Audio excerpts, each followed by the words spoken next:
അപ്പം ഈ റബ്ബർ ഷീറ്റിൻ്റെ വീഡിയോ ഇട്ടില്ലേ, റബ്ബർ ഷീറ്റും കാര്യങ്ങളൊക്കെ. അപ്പം എല്ലാവരോടും ചോദിച്ചൊരു ചോദ്യമുണ്ട്, അതിൽ വരയിടുന്ന എന്തിനാണെന്ന്. കുറേ പേര്, ഒത്തിരി പേര് ഉത്തരം പറഞ്ഞു. എന്താ പറ, എനിക്കറിയാഞ്ഞിട്ടൊരു സമാധാനം. സത്യം പറയുകയാണെങ്കിൽ 2019 20 കണ്ടാണ് അവിടെ റേഞ്ച് വന്നത്. അതിന് മുമ്പ് അവിടെ റേഞ്ചില്ല. നാട്ടിൽ ഇതൊരു EV വണ്ടി വന്നിട്ടില്ല.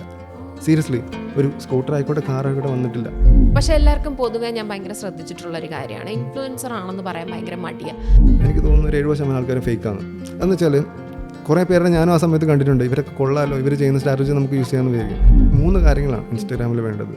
അത് പറഞ്ഞു കഴിഞ്ഞാൽ ചിലപ്പോൾ അറിഞ്ഞു ഓടിക്കും നിങ്ങളെന്നൊരു പേടിയുണ്ട്. കാരണം അല്ല, ഇവോൾവ് ആയാലും നമ്മളെ ഗ്രോത്ത് ഉണ്ടാവും. സത്യം നമ്മൾ എല്ലാമായി എന്ന് പറഞ്ഞ് നമ്മൾ എവിടെയെങ്കിലും ഇരുന്ന് കഴിഞ്ഞാൽ കുറേ ഫാൻസി വേർഡ്സ് ഉണ്ട്. അതായത് നിങ്ങൾ ഇങ്ങനെ ചെയ്ത്, ഇങ്ങനെ ടൈം, അങ്ങനെ കുറേ ചീറ്റ് കോഡ്സും കുറേ കാര്യങ്ങളൊക്കെ പറയുമല്ലോ. അങ്ങനെ എന്തെങ്കിലും വർക്കായിട്ടുണ്ടോ ഈ ഒരു 50 days ഓഫ് എക്സ്പെരിമെന്റിൽ? നമ്മൾ അറിയത്തില്ലാത്ത പല കാര്യങ്ങളും ഫിനാൻസിൽ നടക്കുന്നുണ്ട്. ഇപ്പോൾ നമ്മളെന്താ റീസെൻ്റ് ആയിട്ട് നടന്ന എമ്പുരാൻ മൂവിൻ്റെ റിലീസ്, ഈ മറ്റേ ലൈക്ക പോകുന്നു, കേരളത്തിലൊരു പ്രധാനപ്പെട്ട ആൾക്കാർ ഒരു പ്രൊഡക്ഷൻ കമ്പനി വരുന്നു. ഇതിനുള്ളിൽ നമ്മളറിയാത്ത വേറൊരു കഥയുണ്ട്.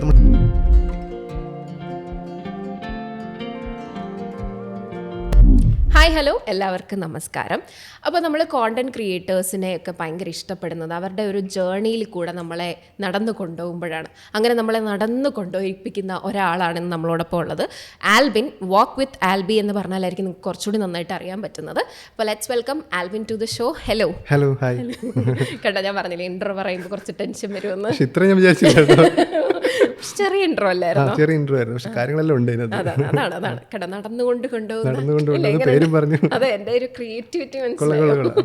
എന്ത് ചെയ്യാൻ പറ്റും? സുഖമായിട്ടിരിക്കുന്നു. നമ്മള് കുറെ വിശേഷമൊക്കെ ഓൾറെഡി പറഞ്ഞു കഴിഞ്ഞു. കുറച്ച് ആർട്ടിഫിഷ്യാലിറ്റി ഒക്കെ ഫീൽ ചെയ്യും, പക്ഷെ അത് കുഴപ്പമില്ല, കുറച്ച് കഴിയുമ്പോൾ മാറിക്കോളും. അതെ. കാരണം ഞങ്ങൾ കുറേ വിശേഷങ്ങൾ ഇരുന്ന് വർത്താനം പറഞ്ഞു. കാരണം ഞാൻ ഭയങ്കര വാചാലയാണ്, വാ തുറന്നാൽ നിർത്തത്തില്ല, അതുകൊണ്ടാണ്. പിന്നെ എന്തൊക്കെയുണ്ട് വിശേഷം? കല്യാണമൊക്കെ വരികയാണെന്ന് അറിയാം. കല്യാണം വരാനായി, അതിന്റെ തിരക്കിലാണ്, അതിന്റെ ഓട്ടത്തിലാണ്. ഞാൻ ഓഫീസിൽ നിന്ന് ലീവ് എടുത്തിട്ട് നാട്ടിലേക്ക് പോകുന്ന വഴിയാണ്. അപ്പൊ ഇവിടെ നിന്ന് ഇറങ്ങി കണ്ടിട്ട് പോകുന്ന വിചാരിച്ചു. പോകുന്ന വഴിക്ക് ഇങ്ങനെ വലിച്ചിട്ടൊക്കെ ട്രിവാൻഡ്രത്ത് നിന്ന് കോഴിക്കോട് പോകുന്ന വഴി ഞാൻ എറണാകുളം ഇറങ്ങി. പക്ഷേ കുറേ ആയി ഞാൻ വിചാരിക്കുന്നു ആൽബിനെ വിളിക്കണം എന്ന്. അപ്പോൾ റീസെൻ്റ്ലി നമ്മുടെ എന്താ ഭയങ്കര നാടിൻ്റെ ഒരു വീഡിയോ, അതായത് റബ്ബർ ഷീറ്റും കൊക്കോയും ഒക്കെ കാണിച്ച വീഡിയോ ഇട്ടപ്പോൾ എനിക്കും ഭയങ്കര നൊസ്റ്റാൾജി അടിച്ചു. അതെ, ഞാൻ പറഞ്ഞില്ലേ എൻ്റെ അച്ഛൻ്റെ വീട് ഏകദേശം അങ്ങനെയാണ്. പക്ഷെ കോഴിക്കോടല്ല, പുള്ളി മല്ലപ്പള്ളി ആയിരുന്നു അച്ഛൻ്റെ വീട്. അപ്പോൾ അവിടെയും കുറേ റബ്ബർ തോട്ടം അങ്ങനെ കാര്യമൊക്കെ ഉണ്ടായിരുന്നു. അപ്പോൾ നമ്മൾ എന്തായാലും വിളിക്കണം, ഇപ്പം തന്നെ വിളിക്കാമെന്ന് പറഞ്ഞിട്ടാണ് ഞാൻ പെട്ടെന്ന് മെസ്സേജ് ചെയ്തത്. ഞാൻ വിളിച്ചപ്പം വിചാരിച്ചത് മെയ് കല്യാണത്തിൻ്റെ തിരക്കും കാര്യങ്ങളൊക്കെ കഴിഞ്ഞിട്ട് ജൂണൊക്കെ ആകുമ്പോഴത്തേക്കും മതിയെന്നാണ്. പക്ഷേ തിരക്ക് തുടങ്ങി കഴിഞ്ഞാൽ പിന്നെ എപ്പോഴാണ് തീരുന്നതെന്ന് അറിയില്ല. അതാ വരുന്ന വഴിക്ക് പോകുന്ന വഴിക്ക് വന്ന് കയറിയിട്ട് വന്നു. ഈ കല്യാണം എത്രയൊക്കെയെന്ന് പറഞ്ഞാലും നമുക്ക് ഭയങ്കര ചേഞ്ച് വരുന്ന ഒരു സംഭവമാണ്. എത്ര പ്രേമിച്ച് കല്യാണം കഴിച്ചതാണെന്ന് പറഞ്ഞാലും ലൈഫ് വേറൊരു ഇതിലേക്ക് അതെ. കാരണം ഒരാളും കൂടി അഡീഷൻ ആണ്, ഫസ്റ്റ് പ്രയോറിറ്റി വേറെ. അതെ, ഇത്രയും കാലം നമുക്ക് അറിയാം, എപ്പോഴും കണക്റ്റഡ് ആണെന്ന് പറഞ്ഞാൽ പോലും പിന്നെ ഫുൾ ടൈം കൂടെ ഉള്ളതാണല്ലോ. അതെ. ഭയങ്കര ഫണ്ണാണ്, ത്രില്ലിംഗ് ആണ്, അഡ്വഞ്ചറസ് ആണ്. ഞാൻ എൻ്റെ പേഴ്സണൽ എക്സ്പീരിയൻസിൽ പറയുന്നതാണ്.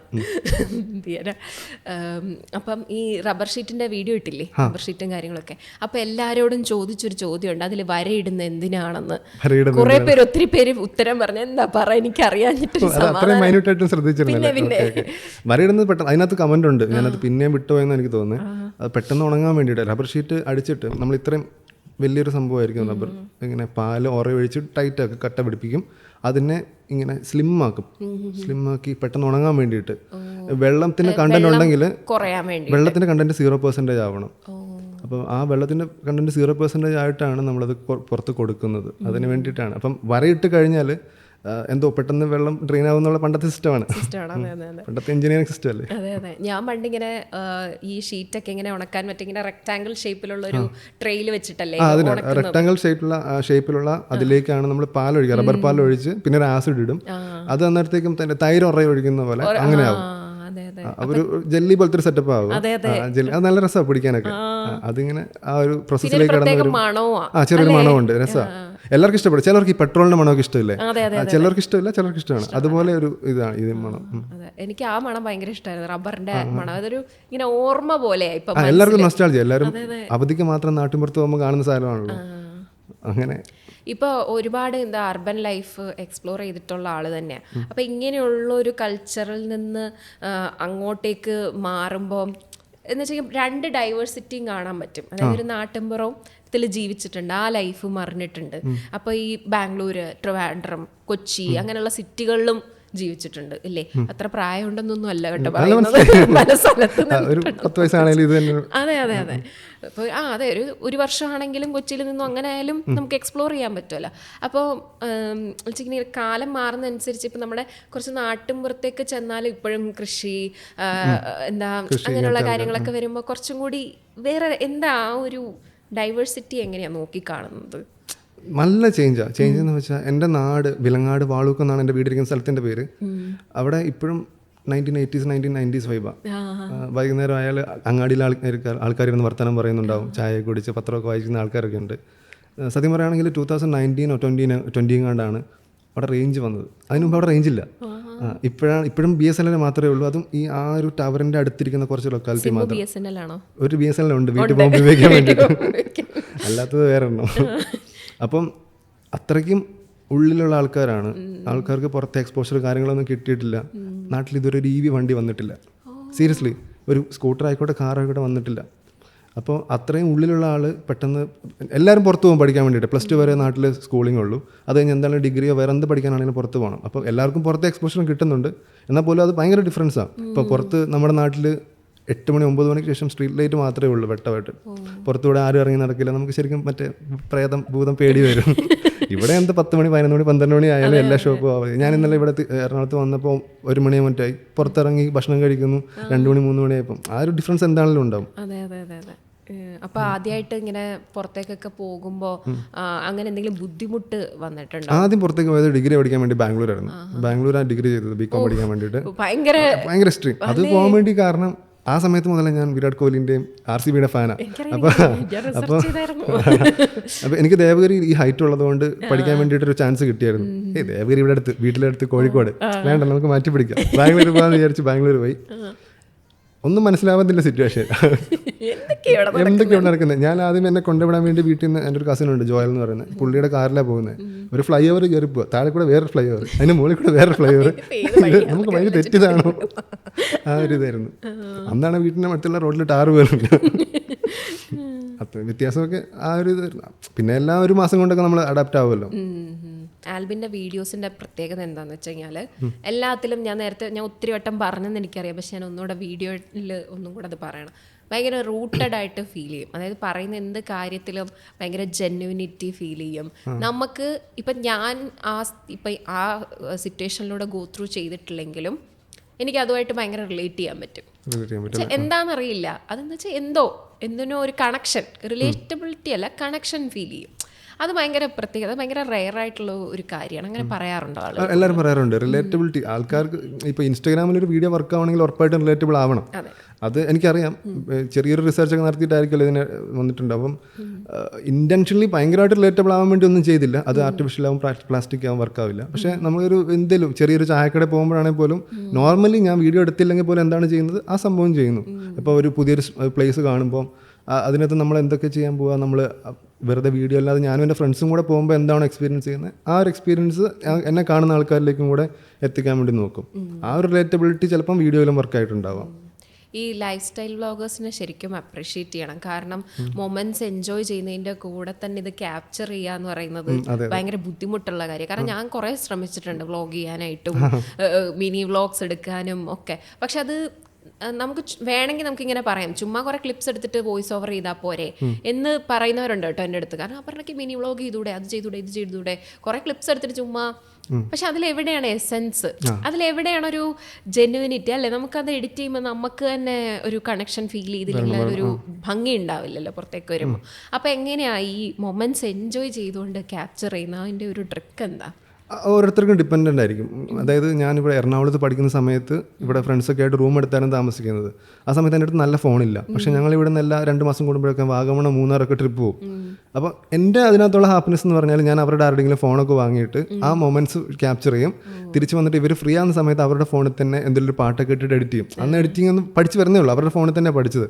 അപ്പോൾ എൻ്റെ ഹാപ്പിനെസ് ശരിക്കും പറഞ്ഞാൽ നല്ല മൊമെൻറ്റ്സ് കാണുക, അവരുടെ ഫോട്ടോസ് എടുക്കുക, വീഡിയോസ് എടുക്കുക, പോകുന്ന ട്രാവലിൻ്റെ വീഡിയോ എടുക്കുക, ഇതെന്നിട്ടൊരു വീഡിയോ ആക്കി മാറ്റുക, ഒരു പാട്ടൊക്കെ ഇട്ടിട്ട് എന്നിട്ട് അത് എൻ്റെ മറ്റേ ചാനലിൽ അപ്ലോഡ് ചെയ്യുക. അതായിരുന്നു ആ സമയത്ത്. അത് ഭയങ്കര ഹാപ്പിനെസ് ആയിരുന്നു. ഇപ്പോൾ എന്തെങ്കിലും ഒരു പെരുന്നാൾ കൂടാൻ വേണ്ടിയിട്ട് വേറെ ഫ്രണ്ട്സിൻ്റെ വീട്ടിൽ പോകുമ്പോഴാണെങ്കിൽ പോലും അതൊക്കെ ചെയ്യുമായിരുന്നു. അപ്പോൾ ആ ഒരു പണ്ട് മുതലേ ഇത് ശീലിച്ച് എൻ്റെ ഉള്ളിനുള്ളിലുണ്ട്. അപ്പം ഒരു ക്യാമറ ഫ്രെയിമൊക്കെ വെക്കുമ്പോഴാണെങ്കിൽ പോലും വെറുതെ റാൻഡമായിട്ട് ഷോട്ട് എടുക്കാതെ അതിൻ്റെ ഒരു എസ്തെറ്റിക്സ് ഒക്കെ കണ്ടിട്ട് എടുക്കാൻ വേണ്ടി ശ്രമിക്കാറുണ്ട്. അപ്പോൾ ഇതിപ്പം ഒരു കുറച്ചുകൂടെ സീരിയസ് ആയിട്ട് ചെയ്യുന്ന സമയത്ത് മാക്സിമം അത് ശ്രമിക്കാറുണ്ട്. അപ്പം എഡിറ്റ് ചെയ്യുന്ന സമയത്താണെങ്കിൽ പോലും നമുക്ക് അറിയാം നല്ല ഷോട്ട് ചെയ്ത് എങ്ങനെ. അപ്പം വെറുതെ റാൻഡമായിട്ട് എടുക്കുന്നതിനേക്കാളും കൂടുതൽ കുറച്ചുകൂടി ഒരു എഫേർട്ട് ഇട്ട് എടുക്കാറുണ്ട്. അങ്ങനെ ഞാനൊക്കെ മോഡലിംഗ് ആയിരുന്നു ശരിക്കും ശ്രമിച്ചുകൊണ്ടിരുന്നത്. കോവിഡ് സമയമൊക്കെ ആയി സമയത്ത്. അത് കഴിഞ്ഞിട്ട് എന്തോ ബൈ ചാൻസ് കുറച്ച് വീഡിയോ വ്യൂസ് വന്ന് ഒരു 10,000 മുകളിലൊക്കെ ഫോളോവേഴ്സ് എത്തിയപ്പോഴാണ് എന്നെ ഒരു ചാനലിൽ ആങ്കറായിട്ട് വിളിക്കുന്നത്. ഞാൻ ആ വീഡിയോസ് അന്ന് മുതലേ കാണാറുണ്ട്. എന്ന് വെച്ചാൽ എല്ലാ ഇൻ്റർവ്യൂസും കാണും. ഇൻ്റർവ്യൂസ് കാണുന്ന ഇഷ്ടമാണല്ലോ, പ്രത്യേകിച്ച് സിനിമയെ പറ്റി അറിയാൻ വേണ്ടിയിട്ട്. മനസ്സിലായി. പക്ഷെ ഞാനന്ന് കുറച്ച് ചളിയായിരുന്നു പഴയകാലം എന്നൊക്കെ. എല്ലാം മാറി മാറി വരും. അതെ അതെ, നമ്മൾ എന്താ ഇവോൾവ് ചെയ്യണമല്ലോ.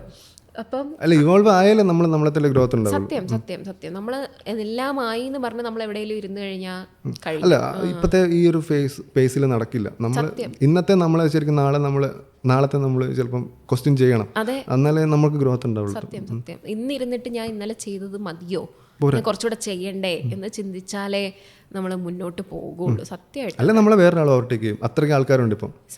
എന്തായാലും ഒരുപാട് ആളുകളുണ്ട്.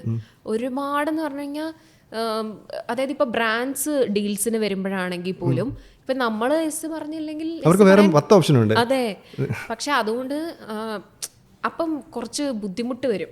അതായത് നമുക്ക് നമ്മുടെ എത്തിക്സിനെ കളയേണ്ടി വരുമോ, ഇനി നമുക്ക് വർക്ക് കിട്ടാതിരിക്കുമോ, അങ്ങനെയൊക്കെ ഉള്ള ടെൻഷനും വരും. പക്ഷെ നമുക്ക് എന്നാലും എത്തിക്സ് വിടാൻ പറ്റില്ല.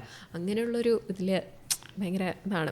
അപ്പം ഞാൻ പറഞ്ഞു വന്നത് എന്താണെന്ന് വെച്ച് കഴിഞ്ഞാൽ, അപ്പം അങ്ങനെ ഇരുന്ന വഴി ആങ്കർ ആകുന്നു, പിന്നെ പയ്യെ ഇൻഫ്ലുവൻസർ ആകുന്നു, കോണ്ടന്റ് ക്രിയേറ്റർ ആകുന്നു. കോണ്ടന്റ് ക്രിയേറ്റർ എന്നല്ല, ഞാൻ ചിലപ്പോൾ ഞാനൊരു ഇൻഫ്ലുവൻസർ ആണെന്നാണ് എനിക്ക് ഫീൽ ചെയ്തിട്ടുള്ളത്. കാരണം ഞാൻ കുറച്ചും കൂടെ അങ്ങനെ ഫാഷൻ ബേസ്ഡ് ആയിട്ടുള്ള സാധനങ്ങൾ ചെയ്യുന്നത് കൊണ്ട് നമ്മൾ പരിചയപ്പെടുന്ന സാധനം മറ്റുള്ളവരിലേക്ക് എത്തുന്നുണ്ടെങ്കിൽ ഇൻഫ്ലുവൻസർ ആവും. അതെ അതെ അതെ. പക്ഷെ എല്ലാവർക്കും പൊതുവെ ഞാൻ ഭയങ്കര ശ്രദ്ധിച്ചിട്ടുള്ള ഒരു കാര്യമാണ്, ഇൻഫ്ലുവൻസർ ആണെന്ന് പറയാൻ ഭയങ്കര മടിയാണ്. ഞാൻ കോണ്ടന്റ് ക്രിയേറ്റർ ആണ് എന്ന് പറയാൻ അത് അവരിൽ വിശ്വാസം ഇല്ലാത്തതുകൊണ്ടായിരിക്കും ചിലപ്പോൾ പറയാൻ പറ്റില്ല. അല്ലേ എന്ന് വെച്ച് കഴിഞ്ഞാൽ ഇൻഫ്ലുവൻസർ ആണെന്ന് പറയുന്നതിൽ എന്താ മോശം എന്താന്ന് ഞാൻ എപ്പോഴും ചിന്തിക്കും. ഞാനത് കുറച്ച് മുന്നേ ഒരാഴ്ചയായിട്ടുള്ളൂ ചിന്തിക്കാൻ തുടങ്ങിയിട്ട്. കാരണം ഞാൻ ഇപ്പോഴാണ് ചിന്തിക്കാൻ തുടങ്ങിയത്. ഞാനും കണ്ടന്റ് ക്രിയേറ്റർ എന്നാണ് പറയാറ്. മോശമാണെന്നല്ല, പക്ഷെ ഇൻഫ്ലുവൻസർ ആണെന്ന് പറയുമ്പോൾ എന്തോ നഷ്ടപ്പെട്ട പോലെ എല്ലാവരും പറയുന്നത്. പക്ഷേ വി ആർ ഇൻഫ്ലുവൻസേഴ്സ് അല്ലേ, അങ്ങനെ പറയുന്നുണ്ട്. ഇൻഫ്ലുവൻസർ ആവണം ഇപ്പൊ വലുതോ ചെറുതൊന്നും ഒരു കാറ്റഗറി ഒന്നും ഇല്ല. ഒറ്റൊരു വീഡിയോ മതി നല്ല രീതിയിലൊരു ഇൻഫ്ലുവൻസ് ഉണ്ടാക്കാൻ വേണ്ടിയിട്ട്. പിന്നെ ഇപ്പൊ മാക്രോ, മൈക്രോ, സെലിബ്രിറ്റി, മെഗാ അങ്ങനെയല്ലേ ഇപ്പൊ കാറ്റഗറൈസ് ചെയ്ത് പോകുന്നത്. അപ്പം അതുകൊണ്ട് ഐ ഡോണ്ട് തിങ്ക്, അതായത് നമ്മൾ ഉണ്ടാക്കുന്ന വീഡിയോസ് കൊണ്ട് ആളുകളിൽ എന്തെങ്കിലും വ്യത്യാസം വരുന്നുണ്ടെങ്കിൽ നമ്മൾ ഇൻഫ്ലുവൻസ് ചെയ്യുന്നു എന്നല്ലേ അതിനർത്ഥം. അപ്പം നമ്മളൊരു ഇൻഫ്ലുവൻസറാണ്. അപ്പം അങ്ങനെ കോണ്ടന്റ് ക്രിയേറ്റർ ആയ ഒരാളാണ് ഞാൻ. അപ്പം ആൽവിൻ അങ്ങനെയായിരുന്നു. കാരണം ഇപ്പം ഇങ്ങനെ പറഞ്ഞതുകൊണ്ട് എനിക്ക് തോന്നി, അതായത് സ്വന്തം ഹാപ്പിനെസ്സിന് വേണ്ടി വീഡിയോസ് ഉണ്ടാക്കി വന്നു. പക്ഷേ 2024 ജാനുവരിയിൽ ഞാനൊരു കോണ്ടന്റ് ക്രിയേറ്ററായി അവതാരം ഉയർത്തി എഴുന്നേറ്റു. അങ്ങനെയാണോ? എനിക്ക് മറ്റുള്ള യൂട്യൂബേഴ്സ്, അർജുൻ്റെ കാര്യം വരെ എടുക്കാം. അവരൊക്കെ ഇങ്ങനെ ആ സമയത്ത് കൊറോണയുടെ സമയത്തൊക്കെ പെട്ടെന്ന് തന്നപ്പോൾ എന്തുകൊണ്ട് എനിക്കിത് പറ്റുന്നില്ല, എനിക്കിത് പറ്റുന്ന കാര്യമാണ്, ഞാൻ എന്തുകൊണ്ട് ഇത് ചെയ്തില്ല എന്നുള്ളിൻ്റെ ഉള്ളിലുണ്ട്. പക്ഷെ പല പല കാര്യങ്ങൾ എന്നെ ബ്ലോക്ക് ചെയ്തുകൊണ്ടിരുന്നു. ചിലപ്പോൾ എൻ്റെ കാര്യത്തിൽ പഠിത്തത്തിൻ്റെ കാര്യമായിരിക്കാം, ഞാൻ വർക്ക് ചെയ്തതിൻ്റെ ആയിരിക്കാം. ഒരു സ്റ്റാർട്ടിങ് ട്രബിളാണ് എല്ലാത്തിനും. ആ സ്റ്റാർട്ടിങ് ട്രബിൾ കൊണ്ട് തന്നെ ഞാൻ പോസ്റ്റ്പോണ്ട് ഇങ്ങനെ ചെയ്തുകൊണ്ടിരുന്നു.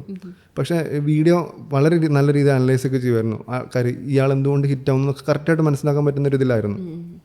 അപ്പോൾ ഞാനിങ്ങനെ ഒരു ന്യൂ ഇയർ റെസൊല്യൂഷൻ പോലെ എടുത്തതാണ്. ഇത്രയും കാലം മറ്റുള്ളവരുടെ കണ്ടൻറ്റാണ് ഞാൻ ഓഫീസ് കഴിഞ്ഞ് വന്ന് ചെയ്യുന്നത്, ഇനി എനിക്ക് വേണ്ടി 2 ചെയ്യാം എന്നുള്ള രീതിയിൽ. അപ്പം അത് വേറെ ഒരു രീതിയിലുള്ള ഒരു ഇതുമില്ല. അതായത് ഇൻഫ്ലുവൻസർ ആവണമെന്നോ കണ്ടന്റ് ക്രിയേറ്റർ ആവണമെന്നൊന്നുമില്ല, ജസ്റ്റ് നല്ല 2-3 കണ്ടൻസ് ഇടുക, അത് മാത്രമായിരുന്നു ഇത്. അങ്ങനെ 2-3 ചെയ്തു. ഒരു ന്യൂ ഇയർ റെസൊല്യൂഷനാണ് ചെയ്തത്. എന്നാൽ പോലും ഫെബ്രുവരി ആയി, 1-ാം തീയതി മുതൽ ചെയ്യാൻ വേണ്ടിയിരുന്നത്. അതെ, അത് കഴിഞ്ഞ് പിന്നെ 50 ദിവസത്തേക്ക് കണ്ടിന്യൂസ് ആയിട്ട് വീഡിയോ ഇട്ടു. എല്ലാ ദിവസവും വൈകുന്നേരം 5 മണിക്കാണ് തോന്നുന്നു ആ സമയത്ത് ഇട്ടത്. അത് ഭയങ്കര പ്ലാൻഡായിട്ട് ചെയ്തു. അതായത് ആദ്യത്തെ 10 വീഡിയോ കയ്യിലുണ്ട്, 10 ദിവസത്തെ ഇടാനുള്ള വീഡിയോ. 11-ാമത്തെ ദിവസം 1-ാമത്തെ വീഡിയോ ഇട്ടു. അപ്പോൾ ഒരു ദിവസം പോലും ഗ്യാപ്പ് വരാൻ പാടില്ല, അങ്ങനത്തെ പ്ലാനിലൊക്കെ ആയിരുന്നു. അപ്പോഴത്തേക്കും 50 വീഡിയോ കണ്ടിന്യൂസ് ആയിട്ട് ഇട്ടു. അതിൻ്റെ ഇടയ്ക്ക് എൻ്റെ ഒരു അങ്കിൾ മരിച്ചു പോയ ഒരു ദിവസം ലീവ് എടുത്തു. അല്ലെ മോശമല്ലേ? അങ്ങനെ ഒരു 50 വീഡിയോ ഇട്ടു. അന്നേരത്തേക്കും അത്യാവശ്യം ആൾക്കാർ റെക്കഗ്നൈസ് ചെയ്യാൻ തുടങ്ങി. ഞാൻ എൻ്റെ പേഴ്സണൽ അക്കൗണ്ടിൽ പോലും സ്റ്റോറി പോലും ഇട്ടില്ല. ആൾക്കാർ ഇങ്ങോട്ട്, എൻ്റെ അനിയൻ പോലും വേറെ എവിടെ നിന്ന് കണ്ടുപിടിച്ച് ഇങ്ങോട്ട് വരുക ചെയ്തേ. അങ്ങനെ എന്നിട്ട് അനിയൻ്റെ കുറേ ഫ്രണ്ട്സ് ഉണ്ട് തിരുവനന്തപുരത്ത്. അവനും തിരുവനന്തപുരത്ത് വർക്ക് ചെയ്തുകൊണ്ടിരുന്നത്.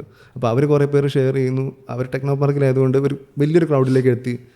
അങ്ങനെ ഒരു ഗ്രോത്ത് ആയിരുന്നു, ഗ്രാജുവൽ ഗ്രോത്ത് ആയിരുന്നു. ഭയങ്കര ഓർഗാനിക് ആയിരുന്നു. പക്ഷെ ആ 50 ദിവസത്തെ സ്ട്രാറ്റജി കൊള്ളാം. ബിക്കോസ് പക്ഷെ അത് സ്റ്റിക്ക് ഓൺ ചെയ്യണം അല്ലേ? അത് ഈ 50 ദിവസം ആയപ്പോഴത്തേക്ക് നമുക്ക് നല്ലൊരു ഗ്രോത്ത് കാണുന്നു, കുറേ അപ്രീസിയേഷൻ കാണുന്നു. അപ്പോഴത്തേക്ക് തന്നെ നല്ലൊരു ഫസ്റ്റത്തെ ഒരു ബ്രാൻഡ് തന്നെ വന്നു. കൊള്ളാല പരിപാടി, എന്നാൽ പിന്നെ ഇത് സീരിയസ് ആയിട്ട് ചെയ്യാമെന്ന് വിചാരിച്ചു. നമുക്കൊരു ആവേശം കയറും, ഒരു മോട്ടിവേഷൻ വരും. പിന്നെ ഉള്ളിനുള്ളിൽ ഒരു ആഗ്രഹമുണ്ട്. അങ്ങനെ പതുക്കെ ഗ്രോത്ത് ആയി വന്നു. ഇപ്പം ഒരു വർഷം കഴിഞ്ഞു. ഈ 50 ദിവസത്തെ ഒരു എന്താ പറയുക, ഒരു എക്സ്പെരിമെൻ്റ് എന്ന് തന്നെ ഇപ്പോൾ വേണമെങ്കിൽ പറയാം. ആ എക്സ്പെരിമെൻറ്റിൽ ഈ അൽഗോറിതം, പിന്നെ കുറേ ഫാൻസി വേർഡ്സ് ഉണ്ടല്ലോ ഈ ഇൻസ്റ്റഗ്രാമിൽ ഇങ്ങനെ ചുറ്റിത്തിരിഞ്ഞ് നടക്കുന്ന. അൽഗോറിതമാണ് ഏറ്റവും ഫാൻസി വേർഡ്. ഞാനൊക്കെ അൽഗോറിതം ആദ്യം കേട്ടത് മറ്റേ C++ പഠിക്കുന്ന സമയത്തായിരുന്നു. അത് കഴിഞ്ഞിട്ട് പിന്നെ ഇൻസ്റ്റഗ്രാമിലായിരുന്നു കേട്ടത്. കുറേ ഫാൻസി വേർഡ്സ് ഉണ്ട്. അതായത് നിങ്ങൾ ഇങ്ങനെ ചെയ്ത് ഇങ്ങനെ ടൈം, അങ്ങനെ കുറേ ചീറ്റ് കോഡ്സും കുറേ കാര്യങ്ങളൊക്കെ പറയുമല്ലോ. അങ്ങനെ എന്തെങ്കിലും വർക്കായിട്ടുണ്ടോ ഈ ഒരു 50 days ഓഫ് എക്സ്പെരിമെൻറ്റിൽ? എല്ലാവരും പറയാൻ എൻ്റെ ഹായ് ഭയങ്കര ഇതാന്ന് പറയാറുണ്ട്. എനിക്ക് തോന്നിയിട്ടില്ല. പക്ഷേ എനിക്ക് ഇടയ്ക്ക് ക്രിഞ്ചായിട്ട് തന്നെ തോന്നാറുണ്ട്. പക്ഷേ അതൊരു ഐഡൻറ്റിറ്റി ആയിട്ട് മാറി. ഇനി അത് മാറ്റാൻ പറ്റില്ല. അപ്പോൾ അതിന് മുമ്പ് ഞാൻ ചിലപ്പം ഗുഡ് മോർണിംഗ് വരെ പറഞ്ഞിട്ടുണ്ട്. പക്ഷേ ഏതോ ഒരു പോയിന്റിൽ എനിക്ക് മനസ്സിലായി ഹായ് വർക്ക് ആവുന്നുണ്ടെന്ന്. അപ്പോൾ അതിനുശേഷം എല്ലാ വീഡിയോയിലും തന്നെ ഹായ്, ആ ഒരു കുറച്ച് നീട്ടിലുള്ള ഹായ് പറയാറുണ്ടായേ. അങ്ങനെ അത് ഒരു ഐഡൻറ്റിറ്റി ആയിട്ട് മാറി. ആൾക്കാർക്ക് ഹായ് കേൾക്കുമ്പോൾ തന്നെ ഇവൻ്റെ വീഡിയോ ആണ്, എനിക്ക് വേണ്ടതാണെങ്കിൽ ഇന്ന് കാണാം, വേണ്ടെങ്കിൽ അന്നേരം തന്നെ സ്കിപ്പ് ചെയ്യാം. ഒരു പ്രോപ്പർ ഒരു ഓഡിയൻസിലേക്ക് എത്താൻ പറ്റി. പിന്നെ ഞാൻ മനസ്സിലാക്കിയെടുത്തോളം 3 കാര്യങ്ങളാണ് ഇൻസ്റ്റാഗ്രാമിൽ വേണ്ടത്. അത് പറഞ്ഞു കഴിഞ്ഞാൽ ചിലപ്പോൾ അർജു ഓടിക്കുമോ നിങ്ങളെന്നൊരു പേടിയുണ്ട്. കാരണം അർജു ഒരു കോഴ്സായിട്ട് കൊടുക്കുന്നത് നിങ്ങൾ കഴിഞ്ഞ ദിവസത്തെ വീഡിയോയിൽ കണ്ടു. കുഴപ്പമില്ല, നമുക്കിവിടെ എക്സ്ക്ലൂസീവ് ആയിട്ട് പറയാം. അർജുന് കോഴ്സ് ഉണ്ടെന്നും കൂടെ ഞാൻ പറഞ്ഞേക്കാം. ഇവിടെ ഒരു ഫ്രീ പ്രൊമോഷൻ, പക്ഷെ ആ സാധനം ഇവിടെ ഞാൻ ഫ്രീ ആയിട്ട് കൊടുക്കാം. അങ്ങനെ പറഞ്ഞുകൂടാ, കുഴപ്പമില്ല. നമുക്ക് കൺസിസ്റ്റന്റ് ആവണം ഉറപ്പായിട്ടും. എവിടെയെങ്കിലും നിൽക്കണമെങ്കിൽ കൺസിസ്റ്റന്റ് ആവണം. പക്ഷെ കൺസിസ്റ്റന്റ് ആയാൽ മാത്രം പോരാ, അത്യാവശ്യം ക്വാളിറ്റിയുള്ള കണ്ടന്റ് കൊടുക്കണം. വെറുതെ ചവർ പോലത്തെ കണ്ടന്റ് കൺസിസ്റ്റന്റ് ആയിട്ട് ഇട്ടാലും എന്തായാലും ഓടത്തില്ല. പിന്നെ നേരത്തെ പറഞ്ഞ റിലേറ്റബിൾ ആയിരിക്കണം.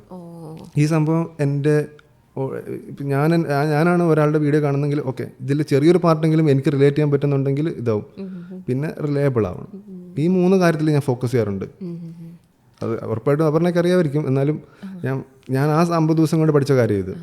പക്ഷെ ഞാനൊരു 100% ആത്മാർത്ഥതയുള്ളൊരു ഇൻഫ്ലുവൻസർ ആണെന്ന് ഞാൻ ഒരിക്കലും പറയില്ല, അല്ലെ കോണ്ടന്റ് ക്രിയേറ്റർ ആണെന്ന് ഞാൻ പറയില്ല. ഞാൻ പക്ഷേ 100% ആത്മാർത്ഥതയാണ്.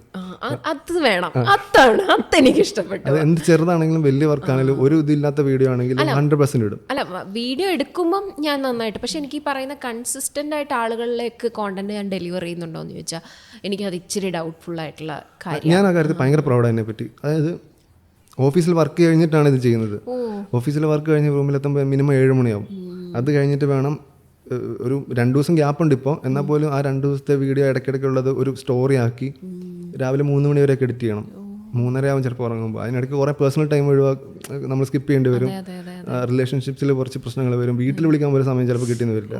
പക്ഷെ ഭയങ്കരമായിട്ട് ഹാർഡ് വർക്ക് ചെയ്യും. അവരൊക്കെ മനസ്സിലാക്കുന്നുണ്ട്. അത് അല്ല, നമ്മൾ ശരി എന്ന് വെച്ചാൽ ഞാൻ പറഞ്ഞില്ലേ, ഞാനും ജോലി ചെയ്തുകൊണ്ടിരുന്ന സമയത്ത് ഇത് എന്താ ആങ്കറിങ് ആയിരുന്നു കൂടുതൽ ചെയ്തത്, കോണ്ടന്റ്. അത് ഭയങ്കര, അതായത് നമ്മളൊരു സ്ഥലത്ത് പോകണം, ജോലി നൈറ്റ് ഷിഫ്റ്റാണ് ചെയ്തുകൊണ്ടിരുന്നത്. അപ്പോൾ ഒരു സ്ഥലത്ത് പോകണം, ഉറക്കം സാക്രിഫൈസ് ചെയ്ത് പോയി ഷൂട്ട് ചെയ്ത് തിരിച്ചു. അപ്പോൾ എനിക്ക് ഭയങ്കരമായിട്ട് മനസ്സിലാവുന്നുണ്ട് പറയുന്നത് എന്താണെന്ന്. ഔട്ട്പുട്ട് വരുമ്പോൾ 1 മിനിറ്റിൻ്റെ വീഡിയോ ഉള്ളൂ, എന്നാൽ പോലെ അതിൻ്റെ ഉള്ളിൽ എത്ര സമയം ഉണ്ടെന്ന് മനസ്സിലാവും. ചിലവർക്ക് മനസ്സിലാവും. അതെ അതെ. അതോ എനിക്കൊക്കെ ആ സമയത്ത് ട്രോളൊക്കെ വന്നായിരുന്നു, ഒരു അർജന്റീന റൊണാൾഡോ ഒക്കെ. അപ്പം ദൈവം ഈ ഉറക്കപ്പിച്ചിലിരുന്ന് ഇത്ര മണ്ടത്തരം പറഞ്ഞല്ലോ എന്നൊക്കെ ഓർത്ത് പിന്നെ റിഗ്രറ്റ് ചെയ്യേണ്ടി വരും. പക്ഷേ ഈ 100% ഞാൻ ഈ ഒരു സംഭവം ഇല്ലേ, അതും ഇതിനകത്ത് ചിലപ്പോൾ വർക്കാവും. ഞാൻ അതായത് തുടങ്ങിയ സമയത്ത് ഈ 50 വീഡിയോയിലുള്ള ഒരു വീഡിയോയിൽ എവിടെയോ ട്രാവൽ ചെയ്യുന്ന സമയത്ത് ഗരീബ് രഥിലാണ് ട്രാവൽ ചെയ്തത്. ട്രെയിൻ ഒരുപാട് ട്രാവൽ ചെയ്യുന്ന ആളാണ്.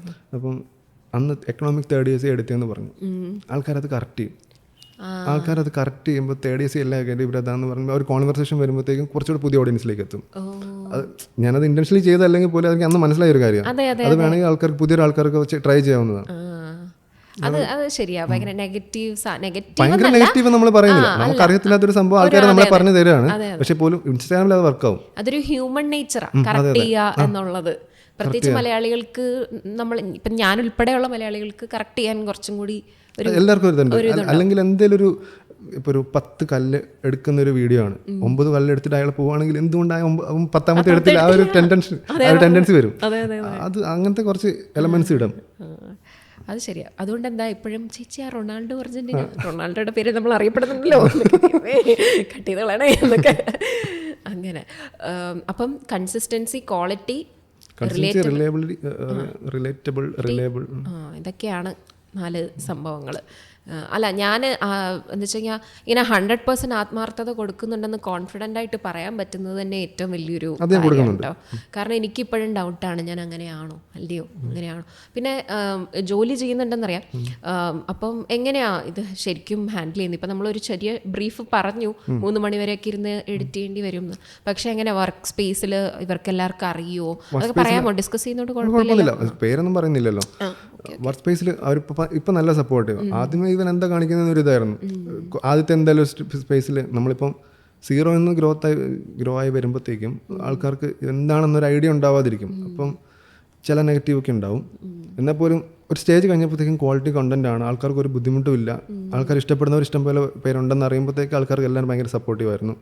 ഇപ്പം ലീവൊക്കെ ഒന്ന് അഡ്ജസ്റ്റ് ചെയ്തെടുക്കേണ്ടി വരും. കാരണം നമുക്കൊരു 3 ലീവൊക്കെ ഒന്ന് എടുക്കുകയാണെങ്കിൽ ഒരു സെക്കൻഡ് സാറ്റർഡേ 3 സൺഡേ അല്ല 4 സൺഡേ ഒരു 3 ലീവ് കൂടെ പറയുമ്പോഴത്തേക്കും ഒരു 8 ദിവസം, ഒരു മാസം കിട്ടും.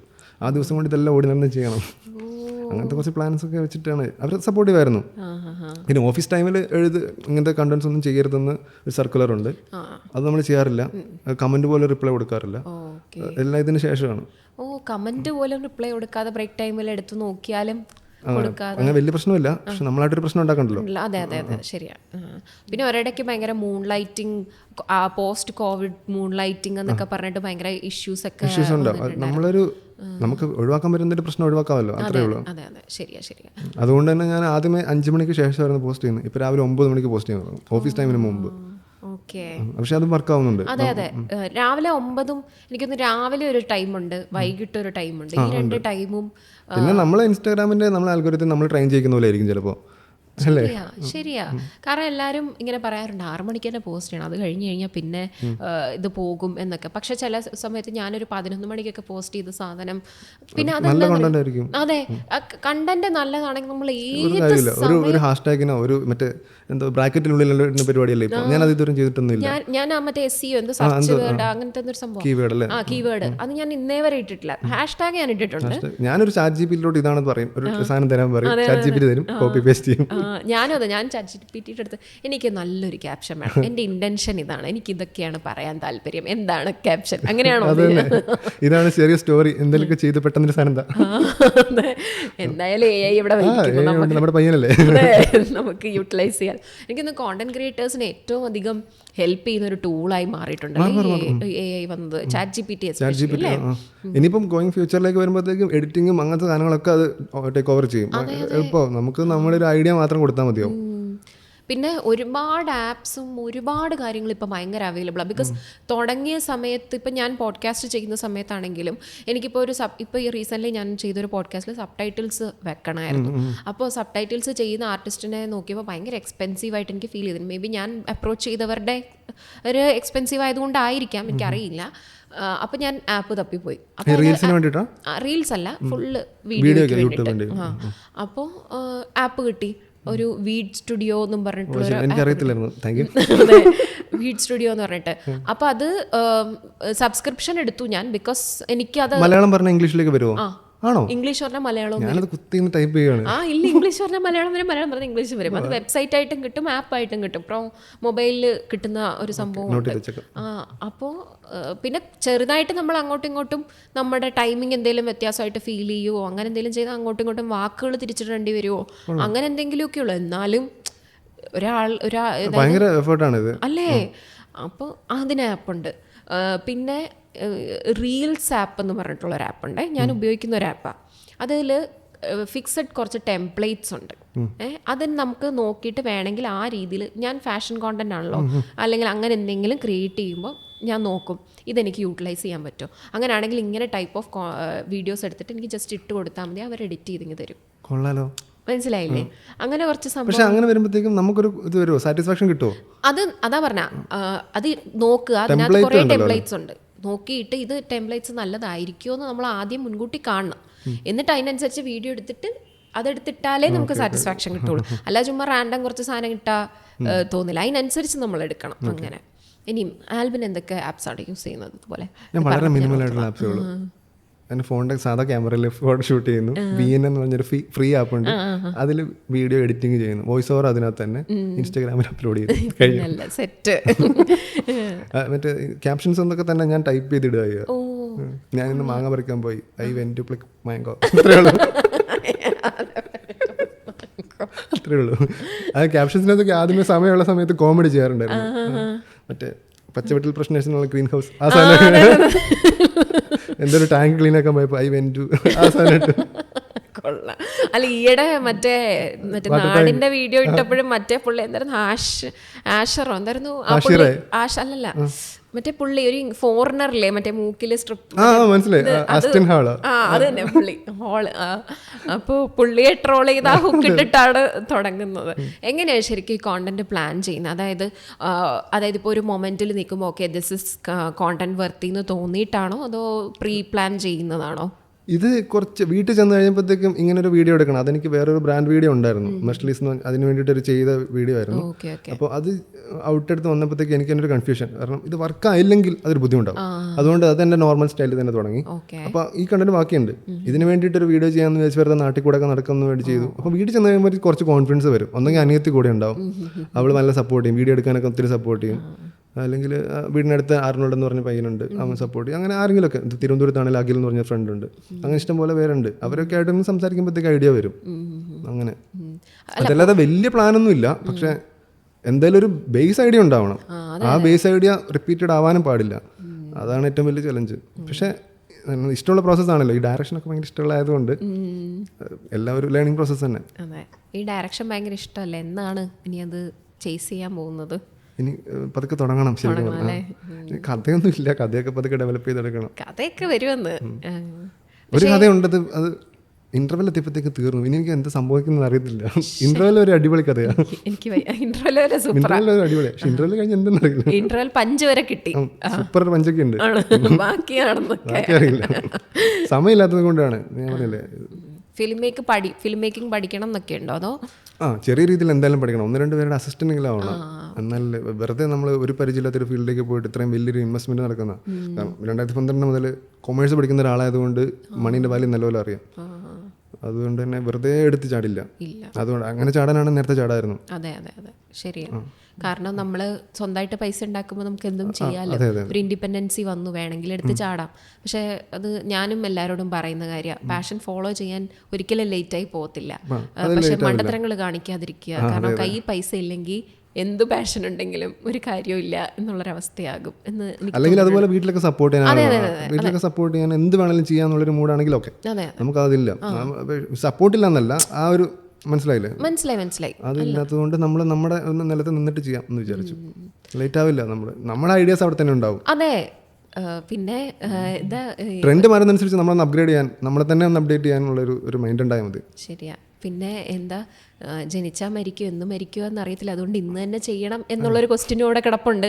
എന്നാൽ അതും പറഞ്ഞിട്ട് നമുക്ക് എല്ലാം എറിഞ്ഞിട്ട് പോവാനും പറ്റില്ലല്ലോ. അങ്ങനെ കുറേ പ്രാവശ്യം തോന്നിയിട്ടുണ്ട്. പക്ഷെ എന്നാലും ഉള്ളിനുള്ളിൽ അറിയാം നമ്മളിപ്പോൾ പോയി കഴിഞ്ഞാൽ കുറേ പ്രശ്നങ്ങൾ വരും. ആ പ്രശ്നങ്ങളാണ് നമ്മുടെ ഇതിനേക്കാളും വലുത്. അതുകൊണ്ടൊന്ന് പോസ്റ്റ്പോൺ ചെയ്യുന്നു, അത്രേ ഉള്ളൂ. എന്തായാലും നമുക്ക് കാരണം ഇപ്പൊ KFC സ്റ്റാർട്ട് ചെയ്യുന്നത് പുള്ളി 65-ാമത്തെ വയസ്സിലാണെന്ന്. അതാണ് എന്റെ ഏറ്റവും ഇല്ല അങ്ങനെയല്ല കേട്ടോ, എനിക്ക് 28 വയസ്സുള്ളൂ. ഞാനത് എല്ലായിടത്തും പറയാറുണ്ട്, എനിക്ക് 28 വയസ്സുള്ളൂ. അങ്ങനെയല്ല അല്ല, നമ്മള് ഇപ്പോഴത്തെ ലൈംലൈറ്റ് നിൽക്കുന്ന ആൾക്കാർ ഖാലിദ് റഹ്മാൻ, ബേസിൽ ജോസഫ് ഒക്കെ ഏർലി 20s തുടങ്ങിയതാണ്. അവരെ വെച്ച് നോക്കുമ്പോഴത്തേക്കും ചിലപ്പോൾ നമ്മൾ ലേറ്റ് 20s ആയി. പക്ഷേ നമ്മളിപ്പോഴും ഒട്ടും വേസ്റ്റ് ആക്കുന്നില്ലല്ലോ. ഇപ്പോഴും ക്രിയേറ്റീവ് വേൾഡ് തന്നെയാണുള്ളത്. അവരെക്കാളും കുറച്ചുകൂടെ ക്രിയേറ്റീവ് ആയിരിക്കും നമ്മൾ, എനിക്ക് തോന്നുന്നത്. നമ്മൾ തള്ളുന്നല്ല, നമ്മൾ ഡെയിലി പുതിയ ഇതാണ് ചെയ്യുന്നത്. പുതിയ ഐഡിയാസ് ഡെവലപ്പ് ചെയ്യണം. അത് കുറേ പേരോട് ചിലപ്പോൾ ഈ ബ്രാൻഡിൻ്റെ ഒക്കെ വീഡിയോ വരുമ്പോൾ 2-3 പേരോടൊക്കെ എങ്കിലും ഡിസ്കസ് ചെയ്തിട്ട് അവരുടെ അപ്രൂവൽ വാങ്ങി അവരെ കൺവിൻസ് ചെയ്തെടുത്ത് അല്ലേ. അപ്പം വേസ്റ്റ് ആക്കുന്നില്ല, എല്ലാം ക്രിയേറ്റീവ് തന്നെ. അതെ അതെ. പിന്നെ ഇപ്പോഴത്തെ എന്ന് പറഞ്ഞു കഴിഞ്ഞാൽ നമുക്ക് പല രീതിയിൽ ക്രിയേറ്റിവിറ്റി എക്സ്പ്ലോർ ചെയ്യാൻ പറ്റുന്ന ഒരു കാലഘട്ടത്തിലാണല്ലോ നമ്മൾ പൊക്കോണ്ടിരിക്കുന്നത്. അത് നമ്മൾ ഭയങ്കര ഗ്രേറ്റ്ഫുള്ളാണ്. ഞാൻ ഭയങ്കര ഗ്രേറ്റ്ഫുള്ളാണ്. കാരണം നമ്മൾ ഇല്ലെങ്കിൽ നമുക്കിപ്പോൾ എനിക്ക് ഇവിടെ ഇരുന്ന് ഇങ്ങനെ മൈക്ക് വെച്ച് സംസാരിക്കാൻ പറ്റുമായിരുന്നോ എന്ന് പോലും അറിയില്ല. മനസ്സിലായില്ലേ? ഞാനും ഇങ്ങനെ ഒരു പരിപാടി സ്വപ്നത്തിൽ പോലും വിചാരിച്ചിട്ടില്ല. അതാ ഞാൻ പറഞ്ഞത്, നമ്മൾ ആഗ്രഹിക്കുന്ന സാധനം നമുക്ക് ബിൽഡ് ചെയ്തെടുക്കാൻ പറ്റും. ഇപ്പോൾ ഒരു സിനിമ നിർമ്മിക്കണം അല്ലെങ്കിൽ സിനിമ ഉണ്ടാക്കണം എന്ന് നമ്മളിപ്പോൾ ചിന്തിച്ചാൽ ചിലപ്പോൾ അല്ലേ, ചിലപ്പോൾ പറ്റിയിരിക്കാം.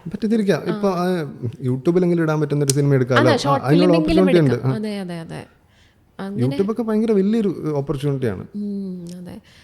ആൽബിൻ്റെ വീഡിയോസിൽ ശരിക്കും ശ്രദ്ധിച്ചു കഴിഞ്ഞാൽ എനിക്ക് കുറച്ച് ഫീൽ ചെയ്തിട്ടുള്ള ജെനുവിനിറ്റി അല്ലാതെ ഒരു ഫീൽ ചെയ്തിട്ടുള്ള ഫാക്ടർ എന്താണെന്ന് വെച്ചെങ്കിൽ സോഷ്യലി ഭയങ്കര റെസ്പോൺസിബിൾ ആണെന്ന് ഫീൽ ചെയ്തിട്ടുണ്ട്. അത് പർപ്പസ്ഫുള്ളി ചെയ്യുന്നതാണോ എന്നുള്ളത് ഒരു ക്വസ്റ്റ്യൻ. പിന്നെ ഉള്ളത് അതിനൊരു എക്സാമ്പിൾ അങ്ങനെ ഫീൽ ചെയ്യാനായിട്ടുള്ള ഒരു കാര്യം തോന്നിയത് ഒന്ന് വയനാട് ഇഷ്യൂ വന്ന സമയത്ത് നമ്മുടെ നാട്ടിലൊന്നും അഫക്റ്റഡ് ആയിരുന്നു. വിലങ്ങാടും ഉണ്ടായിരുന്നു. അതെ, വിലങ്ങാടും ഉണ്ടായിരുന്നു. ഈ വയനാട് അഫക്റ്റ് ആയ സമയത്ത് തന്നെ ആ സെയിം ടൈമിൽ തന്നെയാണ് വിലങ്ങാട്. മേ ബി 2 ജില്ലയാണെങ്കിൽ പോലും വയനാട് അത്രയും ക്രൂഷ്യൽ ആയതുകൊണ്ട് വിലങ്ങാടിനെ പറ്റി ആരും അറിഞ്ഞിട്ടില്ല. അപ്പം എൻ്റെ വീട് അതിനോട് തൊട്ടടുത്താ. ഞാൻ രാവിലെ ഇവരെയൊക്കെ വിളിച്ചു നോക്കുമ്പോൾ ആരും കണക്റ്റ് ആവുന്നില്ല. എന്നെ വിളിച്ച് പറയുന്ന UK അനിയനാ. അപ്പം വാർത്ത വെച്ച് നോക്കുമ്പോഴത്തേക്കും വയനാടും വിലങ്ങാടും ഉരുൾപൊട്ടലുണ്ടായി. ഞാൻ ആദ്യമേ നമ്മുടെ പേടിക്കുമല്ലോ. വേറൊരു ഫ്രണ്ടും UK തന്നെ എന്നെ വിളിച്ച് പറയുന്നത്, വിളിച്ചെല്ലാം മെസ്സേജ് അയച്ചത് ഇങ്ങനെ പ്രശ്നമുണ്ടെന്ന്. പിന്നെ വിലങ്ങാടുള്ള മൈസൂർ വർക്ക് ചെയ്യുന്ന ഒരു സാറിനെ വിളിച്ച് നോക്കിയപ്പോൾ ഇങ്ങനെ പ്രശ്നമുണ്ട്, വേറൊരു സൈഡിലാണ്, അവിടെ 10 പേരുടെ വീടൊക്കെ പൂർണ്ണമായിട്ടും പോയിട്ടുണ്ടെന്നൊക്കെ അറിഞ്ഞു. പക്ഷേ വാർത്തയിൽ ഇങ്ങനെ എഴുതി കാണിക്കുന്നത് മാത്രമേ ഉള്ളൂ, ഒന്നും അറിയുന്നില്ല. സപ്പോസ് ഇതിപ്പം വിലങ്ങാട് മാത്രമേ നടന്നിട്ടുണ്ടായിരുന്നുള്ളെങ്കിൽ അതൊരു 3 ദിവസം ഫോക്കസ് ചെയ്ത് വാർത്ത വരേണ്ട സംഭവം. വയനാട് പറയുന്നില്ല, ഇപ്പം എല്ലാവരും ചൂരൽമല എന്നാണ് പറയുന്നത്. അങ്ങനെ തന്നെ നമുക്ക് പറയാം. ചൂരൽമലയിൽ അത്രയും വലിയൊരു ഇഷ്യൂ ആയതുകൊണ്ട് എല്ലാവരും അറ്റൻഷൻ അങ്ങോട്ട് പോയി. വിലങ്ങാട് ആരും അറിയാണ്ട് പോയതുകൊണ്ട് എന്നാൽ പിന്നെ ഒരു വീഡിയോ ഇടാമെന്ന് വിചാരിച്ചു. നമ്മളൊക്കെ പറ്റുന്നത് ചെയ്യണ്ടേ. പക്ഷെ അത് എല്ലാവരിലേക്ക് എത്തി. അന്ന് വൈകുന്നേരം തന്നെ കേരളത്തിലുള്ള എല്ലാ മീഡിയാസും അവിടെ എത്തി. അത് ഭയങ്കര ഇമ്പാക്റ്റ് ഉണ്ടാക്കിയായിരുന്നു. ആ വീഡിയോ ഞാനും ആ വീഡിയോ കണ്ടപ്പോഴാണ് അറിയാൻ പറ്റുന്നില്ല. കുറെ പേര് അന്നേരം ആദ്യം മീഡിയ തന്നെ അന്നേരം അറിഞ്ഞത്. അതായത് ഞാൻ പറഞ്ഞില്ലേ, നമ്മുടെ റേഞ്ചൊന്നും ഇല്ലാത്തൊരു സ്ഥലമാണ്. അപ്പോൾ എന്തെങ്കിലും ഒരു എമർജൻസി വന്നാൽ ആദ്യം കറണ്ട് പോകും, റേഞ്ച് പോകും. പിന്നെ ആൾക്കാർക്ക് അങ്ങോട്ടും ഇങ്ങോട്ടും അറിയാൻ പറ്റില്ല. ഇതാണെങ്കിൽ അങ്ങോട്ടുള്ള ഇങ്ങനത്തെ ഒരു സ്ഥലമാണ്. വിലങ്ങാട് കഴിഞ്ഞാൽ പിന്നെ സ്ഥലമില്ല, പിന്നെ ഫോറസ്റ്റാണ്, അതിനുശേഷം വയനാട്. അതാണ് അതിൻ്റെ ജിയോഗ്രഫി. അപ്പോൾ അവിടെയുള്ള ആൾക്കാർ ഒരു പോക്കറ്റിനുള്ളിൽ താമസിക്കുന്ന പോലെയാണ്. അതുകൊണ്ട് അവിടുത്തെ ഈ കണക്ടിവിറ്റി കട്ടായി കഴിഞ്ഞാൽ പിന്നെ പുറം ലോകം അറിയില്ല. അങ്ങനെ ഒരു ഇത് വന്നപ്പോഴത്തേക്കും പെട്ടെന്നൊരു വീഡിയോ ഇട്ടു. അത് കുറേ പേര് കണ്ടു, കുറേ മീഡിയാസ് അറിഞ്ഞു. പെട്ടെന്ന് തന്നെ അന്ന് മറ്റേ MP ഷാഫി പറമ്പിൽ, അവിടുത്തെ MLA അവരൊക്കെ അറിഞ്ഞു. അങ്ങനെ നല്ല അതെന്തായാലും നമ്മൾ ചെയ്യണമല്ലോ. ഇങ്ങനെ നമുക്ക് ഇത്ര ഓഡിയൻസ് ഉള്ള സമയത്ത് അത് ചെയ്തില്ലെങ്കിലല്ലേ ആൾക്കാർ പറയേണ്ടത്. അങ്ങനെ ഒരു ഇമ്പാക്റ്റ് ഉണ്ടാക്കാൻ പറ്റുക പറഞ്ഞു കഴിഞ്ഞാൽ അത് ഭയങ്കര നല്ല കാര്യമാണ്. ഒന്നാമത്തെ കാര്യം, എനിക്ക് ആ വയനാട് ഇഷ്യൂ എനിക്ക് അതിനെക്കുറിച്ച് ചിന്തിക്കാനേ ഭയങ്കര ബുദ്ധിമുട്ട്. അവരൊക്കെ റിക്കവർ ആയോ? ഇപ്പം കോഴിക്കോടിൻ്റെ ജിയോഗ്രഫി ആലോചിക്കുമ്പോൾ ഞാനൊന്നും എന്നെപ്പോലുള്ളവർക്ക് വിവരം കുറഞ്ഞിട്ടായിരിക്കും, എനിക്കറിയില്ല. പക്ഷെ നമ്മൾ പെട്ടെന്ന് ചിന്തിക്കില്ല അങ്ങനെ ഒരു എഫക്റ്റ് വരുന്നൊരു ഏരിയ ആണ് എന്ന് ചിന്തിക്കില്ല. കോഴിക്കോട് ടൗൺ അല്ലാതെ കുറേ മലയോരമുണ്ട്. ഇപ്പം ഈ മരുതോങ്കര എന്നൊക്കെ പറഞ്ഞൊരു ഏരിയ ഉണ്ട്, കുറ്റ്യാടി സൈഡിലേക്ക്. ഇപ്പുറത്ത് നമ്മുടെ ആനക്കാമ്പോയിൽ എന്നൊക്കെ പറഞ്ഞ വേറെ ഏരിയ ഉണ്ട്. ഈ സൈഡിൽ വിലങ്ങാടുണ്ട്. അപ്പുറത്ത് കണ്ണൂർ സൈഡിലാണ് ഇരിട്ടി, അങ്ങനെ കുടിയാമ്പല എന്നൊക്കെ പറഞ്ഞ ടിപ്പിക്കൽ ഇടുക്കി പോലത്തെ തന്നെ സ്ഥലങ്ങളാണ്. അതെല്ലാം ഹൈലി ഹില്ലി ഏരിയാസാണ്. അതെ. പക്ഷെ അവർക്കൊക്കെ റിക്കവറിക്ക് ദൈവം ധൈര്യം കൊടുക്കട്ടെ എന്ന് ചിന്തിക്കാൻ മാത്രമേ ആ നിമിഷത്തൊക്കെ പറ്റുള്ളായിരുന്നു. ഇപ്പോഴും അതെ, ഓർക്കുമ്പോൾ ഭയങ്കര വിഷമം എന്ന് വെച്ച് കഴിഞ്ഞാൽ നമ്മൾ ഉറങ്ങി എഴുന്നേൽക്കുമ്പോൾ അവരൊക്കെ കിടക്കുന്നതിന് സംഭവം നടക്കുന്നത് എനിക്ക് തോന്നുന്നു 1 മണി സമയത്തായിരിക്കും. ഒരു 10 മണിക്ക് മുമ്പ് ഫുഡെല്ലാം കഴിച്ച് ഹാപ്പി ആയിട്ട് കിടന്നുറങ്ങുന്ന ആൾക്കാരായിരിക്കും. സത്യം. നാളത്തേക്കെന്നുള്ള സ്വപ്നങ്ങൾ കണ്ടിട്ടായിരിക്കില്ലേ നമ്മളൊക്കെ അങ്ങനെയല്ലേ ഉറങ്ങുന്നത്. അപ്പോൾ ഭയങ്കര എന്തായാലും അങ്ങനെ ചെയ്യാൻ പറ്റിയതിൽ എന്താ പറയുക, I M so thankful and grateful. ആൾക്കാരിലേക്ക് എത്തിക്കാൻ പറ്റി. അതെ അതെ അതെ. അപ്പോൾ ഇപ്പം ഞാൻ പറഞ്ഞുകൊണ്ടിരുന്നത് സോഷ്യലി റെസ്പോൺസിബിൾ. പിന്നെ AI കാര്യം, മറ്റേ വിരാട് കോഹ്ലിയുടെ മെസ്സേജ് വെച്ചിട്ട് ചെയ്തത്, അങ്ങനെ കുറേ കാര്യങ്ങൾ ഞാൻ ശ്രദ്ധിച്ചിട്ടുണ്ട്. ബെറ്റിംഗ് ആപ്പും അതെ, ബെറ്റിംഗ് ആപ്പ് അതെ അതെ അതെ. അപ്പോൾ അങ്ങനെ പിന്നെ ആ AI കാര്യവും അതിനകത്ത് എന്തോ പറയുന്നുണ്ടായിരുന്നു. ആ മെസ്സേജ് എന്തോ ജനറേറ്റ് ചെയ്തത് വെച്ചിട്ട് ജനറേറ്റ് ചെയ്താന്നോ, അങ്ങനെ അതല്ലേ പറഞ്ഞു. ബേസിക്കലി വിരാട് കോഹ്ലി എനിക്ക് മെസ്സേജ് അയക്കുന്ന ഒരു സംഭവം ഞാൻ ക്രിയേറ്റ് ചെയ്ത് AI വെച്ചിട്ട്. അപ്പോൾ അത് ആൾക്കാർ എനിക്ക് ഇടയ്ക്ക് ഒരു മെസ്സേജ് അയച്ചു എന്ന് പറഞ്ഞ് ചെയ്തു. ആൾക്കാർ അത് കണ്ട് വിശ്വസിച്ചു. ഒരു 10 സെക്കൻഡ് കഴിഞ്ഞപ്പോഴത്തേക്ക് ഇത് ഫേക്കാണ്, ഇങ്ങനെ തന്നെയാണ് പലരും പറ്റിക്കുന്നതെന്നൊക്കെ പറഞ്ഞ് അങ്ങനെ ഒരു ഇതിൽ ചെയ്തത്. പക്ഷെ അത് കഴിഞ്ഞിട്ട് കുറേ പേര് നമ്മുടെ അക്കൗണ്ട് ഹാക്ക് ചെയ്യാനൊക്കെ നോക്കിയിട്ടോ. കൊള്ളാം. അല്ല അങ്ങനെ അതായത് നമുക്കൊരു ഓഡിയൻസ് ഉണ്ടാവുന്നത് നമുക്ക് നമ്മുടെ യൂസിന് വേണ്ടിയിട്ട് ഉപയോഗിക്കാം. അതായത് നമ്മൾ ഫെയിം ആകാൻ, നമുക്ക് പൈസ ഉണ്ടാക്കാൻ, നമുക്ക് ഇഷ്ടപ്പെട്ട കാര്യങ്ങൾ കോണ്ടന്റ് ക്രിയേഷൻ ചെയ്യാൻ, നമുക്ക് ഇഷ്ടമുള്ള കോണ്ടന്റ് ഇടാനായിട്ട് യൂസ് ചെയ്യാം. അതല്ലാതെ നമുക്ക് ചെയ്യാൻ പറ്റുന്ന ഒന്ന് സോഷ്യലി റെസ്പോൺസിബിൾ ആയിട്ടിരിക്കുക, നല്ല ഇമ്പാക്റ്റ് ഉണ്ടാക്കുക എന്നുള്ളതാണ്. അപ്പം അത് ഞാൻ ശ്രദ്ധിച്ചിട്ടുണ്ട്. അത് പർപ്പസ്ഫുള്ളി ചെയ്യുന്നതാണോ? അത് ഓരോരുത്തരും ഇഷ്ടമാണ്. ഇതിപ്പം കണ്ടന്റ് ക്രിയേറ്റേഴ്സിനെ മാത്രമേ എല്ലാവരും കുറ്റം പറയുന്നുള്ളൂ. പക്ഷേ അത് ഈ മാതൃഭൂമിയുടെ ഫസ്റ്റ് പേജിൽ കഴിഞ്ഞ ദിവസം വന്നു. എന്തൊരു മോശം. മാതൃഭൂമി എന്ന് പറഞ്ഞാൽ കുഞ്ഞു പിള്ളേർ വരെ വായിക്കുന്ന പത്രമാണ്. നമ്മുടെ വീട്ടിലെ രാവിലെ മോർണിംഗ് കാണുന്നൊരു പത്രമാണ്. അതിൻ്റെ ഫസ്റ്റ് പേജിൽ വരെ ഇങ്ങനത്തെ ഒരു ബെറ്റിംഗ് ആപ്പിൻ്റെ പരസ്യം വന്നു. KSRTC സൈഡിൽ KSRTC വരുവാന്ന് പറഞ്ഞാൽ എന്തൊരു ഇതാണ് ഒരു അതിൻ്റെ എക്സ്ട്രീം ഒന്ന് ആലോചിച്ചേക്ക്. അത് അതിനെപ്പറ്റി ആരും പറയാറില്ല. എല്ലാവരും കുറ്റം പറയുന്നത് കണ്ടന്റ് ക്രിയേറ്റർ, അവർ കുറ്റമല്ല ചെയ്യുന്നതല്ല പറയുന്നത്. അതുപോലെ ഈക്വലി റെസ്പോൺസിബിൾ, അതിനേക്കാൾ റെസ്പോൺസിബിൾ ആയിട്ടുള്ള ആൾക്കാരാണ് ഞാൻ ഈ പറഞ്ഞ രണ്ടുപേരും. അതെ അതെ. ഞാൻ ഈയിടെ Dream11ന്റെ പരസ്യം PVR എന്തോ പോയപ്പോ കണ്ടു. ക്രിക്കറ്റേഴ്സ് ഒക്കെ ചെയ്യുന്നത്. അതാരും കുറ്റം പറയില്ല. ക്രിക്കറ്റേഴ്സിനെ കുറ്റം പറയാൻ ധൈര്യമില്ലല്ലോ. അതെ അതെ. അത് ഞാൻ ഇപ്പൊ പറഞ്ഞപ്പോഴാണ് ഞാൻ ചിന്തിച്ചത്. ഇത് കണ്ടപ്പോൾ ഞാൻ ചോദിച്ചത്, ദൈവമേ, Dream11 ചെയ്യുന്നവരെ എല്ലാവരും കോണ്ടന്റ് ക്രിയേറ്റേഴ്സിനെയാണ് കുറ്റം പറയണ്ടെന്നല്ല ഞാൻ പറയുന്നത്. Dream11 ലീഗലാണെന്ന് വെച്ചാൽ ലീഗലാണ്, പക്ഷെ എന്തോ ഒരു ലൂപ്പ് ഹോൾ വെച്ചിട്ടുള്ള പരിപാടിയാണ്. സ്കില്ല് ഉപയോഗിച്ച് ചെയ്യാൻ പറ്റുന്ന കളികളിലൊന്നാണ്. പക്ഷെ ഇതിനകത്ത് ഏറ്റവും കോമഡി എന്ന് വെച്ചാൽ 30% ടാക്സ് കൊടുക്കണം ഇതിനകത്ത്. ആ ടാക്സ് അവർക്ക് വേണം താനും ഗവൺമെന്റിന്. ഇങ്ങനത്തെ ഏത് രീതിയിലുള്ള ഇൻകം ആണെങ്കിലും ഇൻകം അവർക്ക് വേണം, ചെയ്യാൻ പാടില്ല. അതുകൊണ്ടാണ് ഇവര് ലീഗലി അപ്രൂവ്ഡ് ആണോ അപ്രൂവ്ഡ് ആണ്, അപ്രൂവ്ഡ് അല്ലേ അപ്രൂവ്ഡ് അല്ല, അങ്ങനെ ഒരു സംഭവം വെച്ചിട്ടാ. പക്ഷെ ഇപ്പം ബെറ്റിംഗ് ആപ്പ് ആണെങ്കിലും അല്ലെങ്കിൽ ഇപ്പൊ ഗാംബ്ലിംഗ് ആണെങ്കിലും എന്താണെങ്കിലും ചെയ്യുന്നത് ഇപ്പൊ ട്രേഡ്, സ്റ്റോക്ക് മാർക്കറ്റ്, ഈ ഓപ്ഷൻ ട്രേഡിങ്ങോ അങ്ങനെ എന്തോ ഒരു സംഭവം ഇല്ലേ, അത് ചെയ്യുന്നത് നമുക്ക് അഡിക്ഷൻ വരുന്ന. ഞാൻ ഒരു വർഷം ചെയ്തതാ. ഇപ്പം അത്യാവശ്യം എക്സ്പേർട്ട് ആയുള്ള ആളാണ്, അതുകൊണ്ട് പറയുന്നത് ചെയ്യരുത്. അതെ, 100% ലീഗലാണ്, പക്ഷെ ഭയങ്കര അഡിക്ഷൻ വരുന്ന സംഭവം. അതായത് ഓപ്ഷൻ എന്ന് പറഞ്ഞു കഴിഞ്ഞാൽ നമുക്ക് ഇല്ലാത്തൊരു സാധനത്തിനെ വാങ്ങാൻ വിൽക്കുകയും ചെയ്യാം ബേസിക്കലി. അപ്പം ഒരു ദിവസം ഇൻട്രാഡേ ആയിരിക്കും, ആ ദിവസം തന്നെ വാങ്ങാൻ വിൽക്കുകയൊക്കെ ചെയ്യണം. നമുക്ക് ഓരോ മിനിറ്റിലും നമ്മുടെ അഡ്രിനൽ റഷ് ഇങ്ങനെ കൂടിക്കൂടി വരും. സെക്കൻഡ് വെച്ചിട്ടാണ് 20,000, 30,000, 40,000 പ്രോഫിറ്റ് കൂടുന്നത്. അതേപോലെ അങ്ങോട്ട് പുറകെ നെഗറ്റീവ് ആവുകയും ചെയ്യും. നമ്മൾ വാങ്ങണോ വാങ്ങാതിരിക്കണോ, വിൽക്കണോ വിൽക്കാതിരിക്കണോ, ഹോൾഡ് ചെയ്യണോ ഹോൾഡ് ചെയ്യാതിരിക്കണോ, വ്യാഴാഴ്ചയാണ് എക്സ്പയറി ഡേ, ഇതുവരെ ഹോൾഡ് ചെയ്യണം, ഇങ്ങനത്തെ പല പല ചിന്തകളൊക്കെ നമുക്ക് ഹാൻഡിൽ ചെയ്യാൻ പറ്റണം. നിസ്സാര പരിപാടിയല്ല. ആരെങ്കിലും യൂട്യൂബിൽ ഈ ഇങ്ങനത്തെ ഓപ്ഷൻസ് ട്രേഡിങ്, ബാങ്ക് നിഫ്റ്റി ഒക്കെ ചെയ്തിട്ട് പ്രോഫിറ്റ് കാണിക്കുന്നുണ്ടെങ്കിൽ എനിക്ക് തോന്നുന്നു ഒരു 70% ആൾക്കാരും ഫേക്കാണ്. അതെന്ന് വെച്ചാൽ കുറേ പേരുടെ ഞാനും ആ സമയത്ത് കണ്ടിട്ടുണ്ട്. ഇവരൊക്കെ കൊള്ളാമല്ലോ, ഇവർ ചെയ്യുന്ന സ്ട്രാറ്റജി നമുക്ക് യൂസ് ചെയ്യാമെന്ന് വിചാരിക്കും. പക്ഷേ ഇവർ വാങ്ങുകയും ചെയ്യാം വിൽക്കുകയും ചെയ്യാം. നമുക്ക് പുട്ടും കോളെന്നൊക്കെ പറഞ്ഞിട്ടുണ്ട്, കുറേ പരിപാടിയുണ്ട്, അതിന് പോകുന്നില്ല. ഇപ്പം 2 അക്കൗണ്ട് ഉണ്ടാവും, ഒരു അക്കൗണ്ടിൽ വാങ്ങും, ഒരു അക്കൗണ്ടിൽ വിൽക്കും.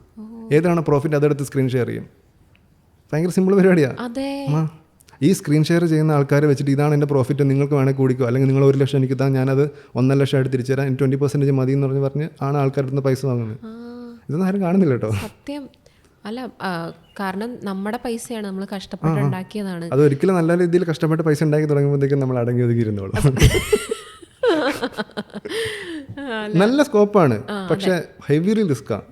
നമുക്കൊരു 1 ലക്ഷം രൂപ കളയാം എന്നുള്ള രീതിയിലാണെങ്കിൽ നമുക്ക് ഓപ്ഷൻസ് ഒക്കെ ചെയ്യാം, നല്ല റിട്ടേൺ കിട്ടും ഭാഗ്യം ഉണ്ടെങ്കിൽ. ഭാഗ്യം ടെക്നിക്കൽ സ്കിൽ ഒരു 30%, 70% ലക്കോന്നേ ഞാൻ പറയുള്ളൂ എൻ്റെ ഇത്രയും കാലത്തെ നോളജിൽ. ചെയ്തിട്ടുണ്ടോ ഓപ്ഷൻസ്? ഇല്ല. പഠിച്ചോ? നല്ല പലരെയും അറിയാം. ഗെയിമിനേക്കാളും അഡിക്റ്റീവാ. ബാങ്ക് നിഫ്റ്റി ഒക്കെ ചെയ്യുവാണെങ്കിൽ സെറ്റാ, പിന്നെ വേറൊരു പരിപാടിക്ക് പോകില്ല. അല്ല, ചെയ്ത പലരെ അറിയാം. അപ്പം എനിക്കറിയാം ഇങ്ങനെ ദിവസം പോകും, അഡ്രിനാലിൻ റഷ്, ആൻസൈറ്റി, ഫുഡ് പോലും കഴിക്കാൻ പറ്റില്ല ആ സമയത്ത്. 9:15 തുടങ്ങി 3:15 വരെ ഇതിന് മുമ്പ് തന്നെ ഇരിക്കണം. ഒരു ചെറിയൊരു ഈ ഗ്രാഫ് വെച്ചിട്ടുള്ള പരിപാടിയല്ലേ, ഗ്രാഫിൽ ഒരു സെക്കൻഡ് അങ്ങോട്ടും ഇങ്ങോട്ടും മാറിയാൽ പോലും ഭയങ്കര കോടികളാണ്. പിന്നെ നമ്മൾ ഫുൾ ടൈം ഇത് തന്നെ ആയിരിക്കത്തില്ല ചിന്തിച്ചോണ്ടിരിക്കുന്നത്. പൈസ ഇൻവോൾവ് ആയ കാര്യമാണെങ്കിൽ തന്നെ എനിക്ക് ടെൻഷനാ, എന്ത് സംഭവമാണെങ്കിലും. പിന്നെ ആൾക്കാർക്ക് പൈസയോട് ഒരു ഭയങ്കര ഇതാണല്ലോ, ടെൻഷൻ ആണല്ലോ. അതെ അതെ അതെ, അതാണ് അഡിക്ഷനിലേക്ക് വരുന്നത്. അപ്പോൾ ആൽബിൻ നമ്മൾ വിചാരിക്കുന്ന പോലെ കോണ്ടന്റ് ക്രിയേറ്റർ മാത്രമല്ല, ഫിനാൻസിൽ ഒരു എക്സ്പേർട്ടും കൂടെയാണ്.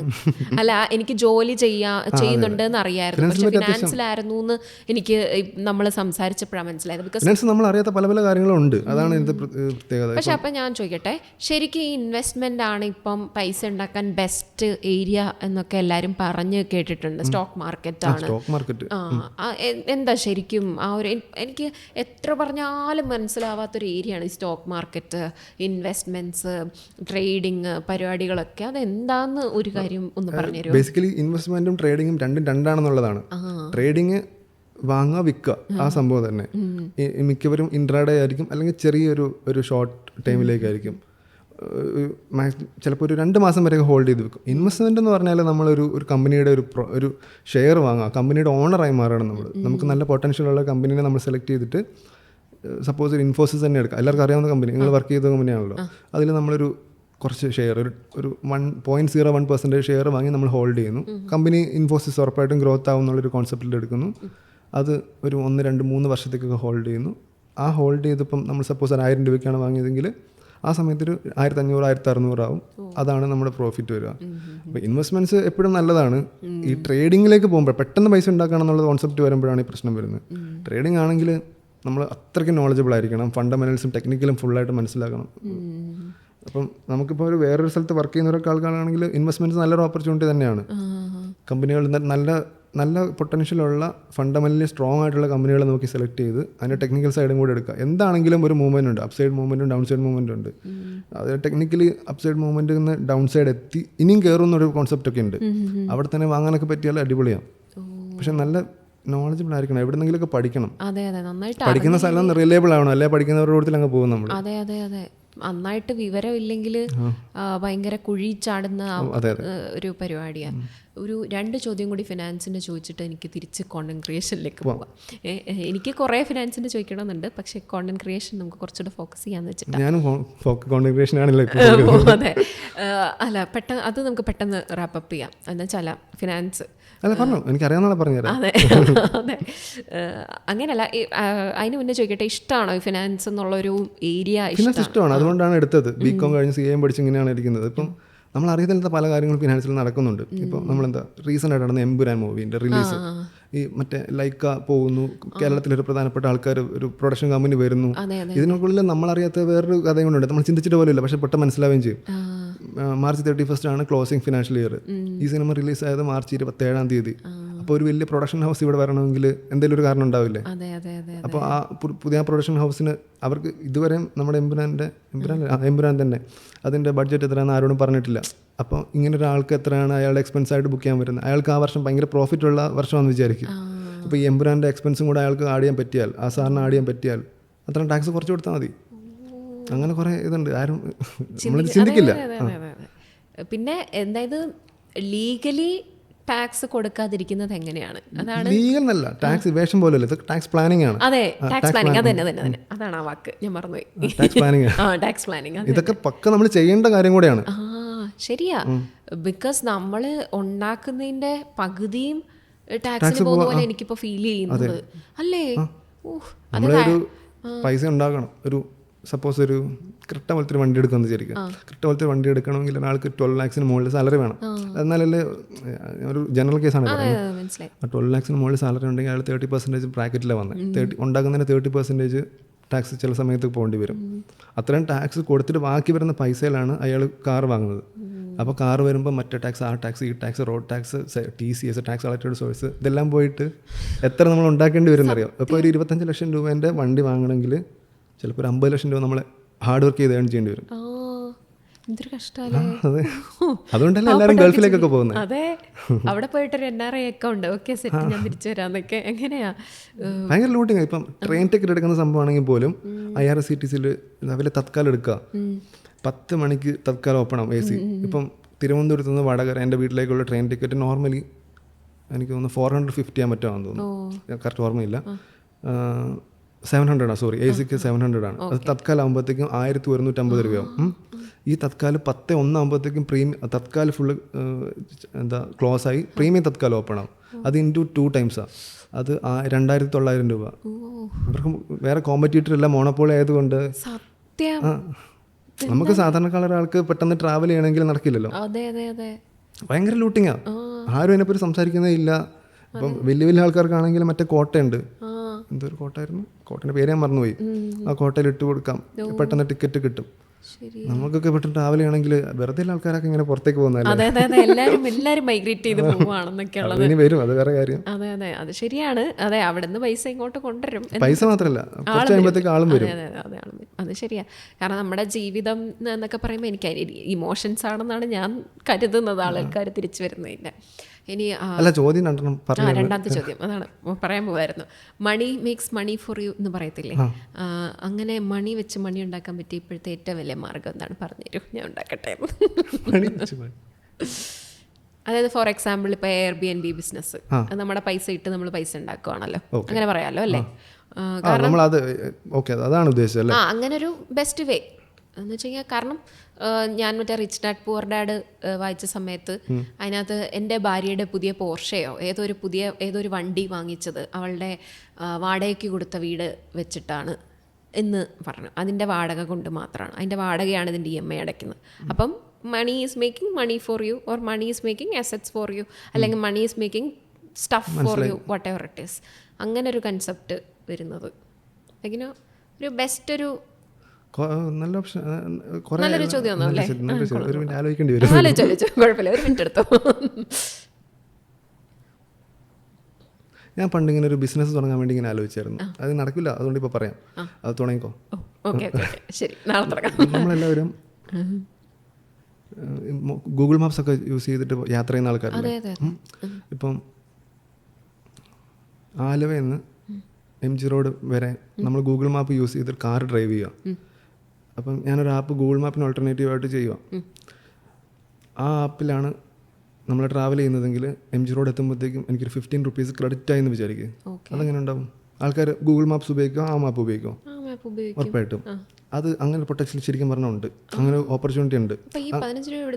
അതായത് നമ്മുടെ ആപ്പിൻ്റെ പേര് സപ്പോസ് അൺഫിൽറ്റേഡ് ആപ്പ് എന്ന് വിചാരിക്കും. ഓക്കെ, ഈ ആപ്പിൻ്റെ നമ്മൾ ഗൂഗിൾ മാപ്പ് ഇത്രയുള്ളൊരു സ്ക്രീനല്ലേ, അതിൻ്റെ മുകളിൽ അല്ലെങ്കിൽ താഴെ എവിടെയെങ്കിലും ഒരു സ്പേസ് ആഡ് കൊടുക്കാൻ വേണ്ടി ഉപയോഗിക്കാം. അപ്പം ആലുവയിൽ നിന്ന് നമ്മൾ MG റോഡിലേക്കാണ് പോകുന്നത്. ലുലു മാളിൻ്റെ അടുത്തുള്ള ഒരു ഷവർമ്മ കട, ഇവിടെ ഇന്ന് ഷവർമ്മ 3 വാങ്ങുവാണെങ്കിൽ ഒരെണ്ണം ഫ്രീ എന്നുള്ള ആഡ് കൊടുക്കണം. അവർക്ക് ആഡ് കൊടുക്കാൻ ഏറ്റവും ബെസ്റ്റ് സ്ഥലം ഇതല്ലേ, ടാർഗറ്റഡ് ഓഡിയൻസാണ്. ഇപ്പം ഞാൻ കോഴിക്കോട് കിടക്കുന്ന എനിക്ക് കിട്ടിയിട്ട് കാര്യമില്ല, ഈ വഴി കൂടെ പോകുന്ന ആൾക്കാർക്ക് കൊടുത്താലേ കിട്ടുള്ളൂ. അപ്പോൾ ഈ ആഡ് കൊടുക്കുന്നവർക്ക് അവരുടെ അടുത്ത് ഒരു 500 രൂപ സ്പേസിൽ വാങ്ങി 1 മിനിറ്റ് ഇടുന്നു, അങ്ങനെ പല പല ആഡ് ഇടുന്നു. അങ്ങനെ ഒരു ഐഡിയ ഡെവലപ്പ് ചെയ്തെടുക്കാം.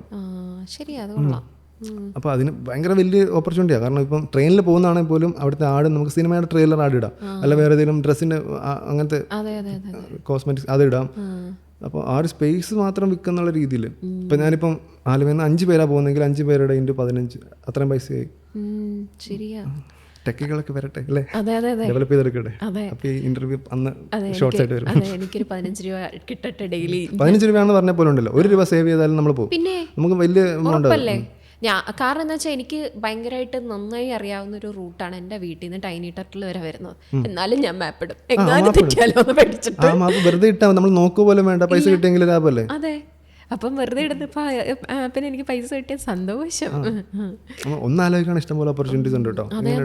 ശരിയാ, കാരണം അല്ല ഇപ്പൊ ട്രെയിൻ, പക്ഷേ ഇത് നിസ്സാര പരിപാടിയല്ല. സുക്കംബർഗ് അടക്കം ഇത് ചെയ്യേണ്ടി വരും. കാരണം ഗൂഗിൾ മാപ്പിന് ഓൾട്ടർനേറ്റീവ് ആണ്. ഇത്രയും വലിയ സർവർ വേണ്ടി വരും, എല്ലാ റോഡും വേണ്ടി വരും, കോമ്പറ്റീറ്റർ ഇച്ചിരി കൂടിയാണ്. പക്ഷേ 1 രൂപ സേവ് ചെയ്യാൻ പറ്റുന്ന ആളാണെങ്കിൽ ആൾക്കാർ അങ്ങോട്ട് പോകും. അത് ശരിയാ.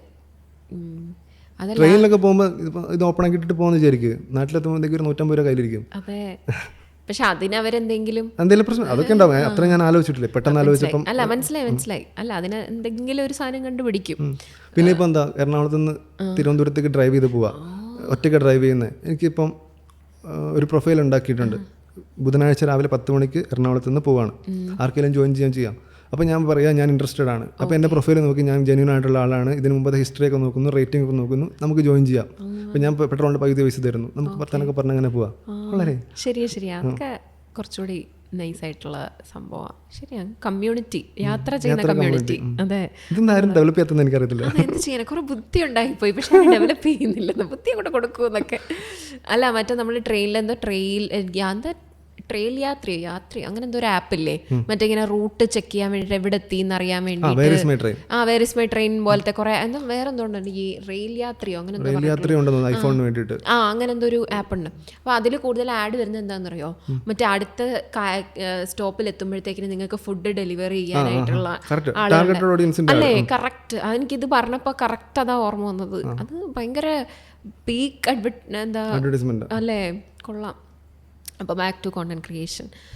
ഇപ്പം അത്യാവശ്യം നല്ല നല്ല ബ്രാൻഡ്സ് ആയിട്ട് വർക്ക് ചെയ്തിട്ടുണ്ട് ആൽബിൻ. ഇപ്പം അതെ, വെരി ഗുഡ്. നല്ല കാര്യം കേട്ടോ, ഭയങ്കര നല്ല കാര്യമാണ്. അങ്ങനെ ചെയ്താലേ നമുക്ക് ഇപ്പം നമ്മളിപ്പോൾ ഒരു നല്ല സസ്റ്റൈനബിലിറ്റി യെസ് പിന്നെ സസ്റ്റൈനബിലിറ്റി സ്റ്റെബിലിറ്റി ആക്ച്വലി. കാരണം എന്താണെന്ന് വെച്ച് കഴിഞ്ഞാൽ ഇപ്പം നമ്മൾ നല്ല ബ്രാൻഡ് ചെയ്താലേ ഇപ്പം മേഴ്സലീസിൻ്റെ ചെയ്തില്ലേ, അത് ചെയ്തത് കാണുന്നത് കൊണ്ടായിരിക്കും അടുത്ത ദിവസം ടാറ്റക്കാരെ ഇവർ മേഴ്സലീസിൻ്റെ ചെയ്തിട്ടുണ്ട്, എനിക്ക് ഞാൻ എൻ്റെ ടാറ്റയുടെ ചെയ്യുന്നതുകൊണ്ട് നല്ലതാണ്, ഇവന് വാല്യൂ ഉണ്ട്.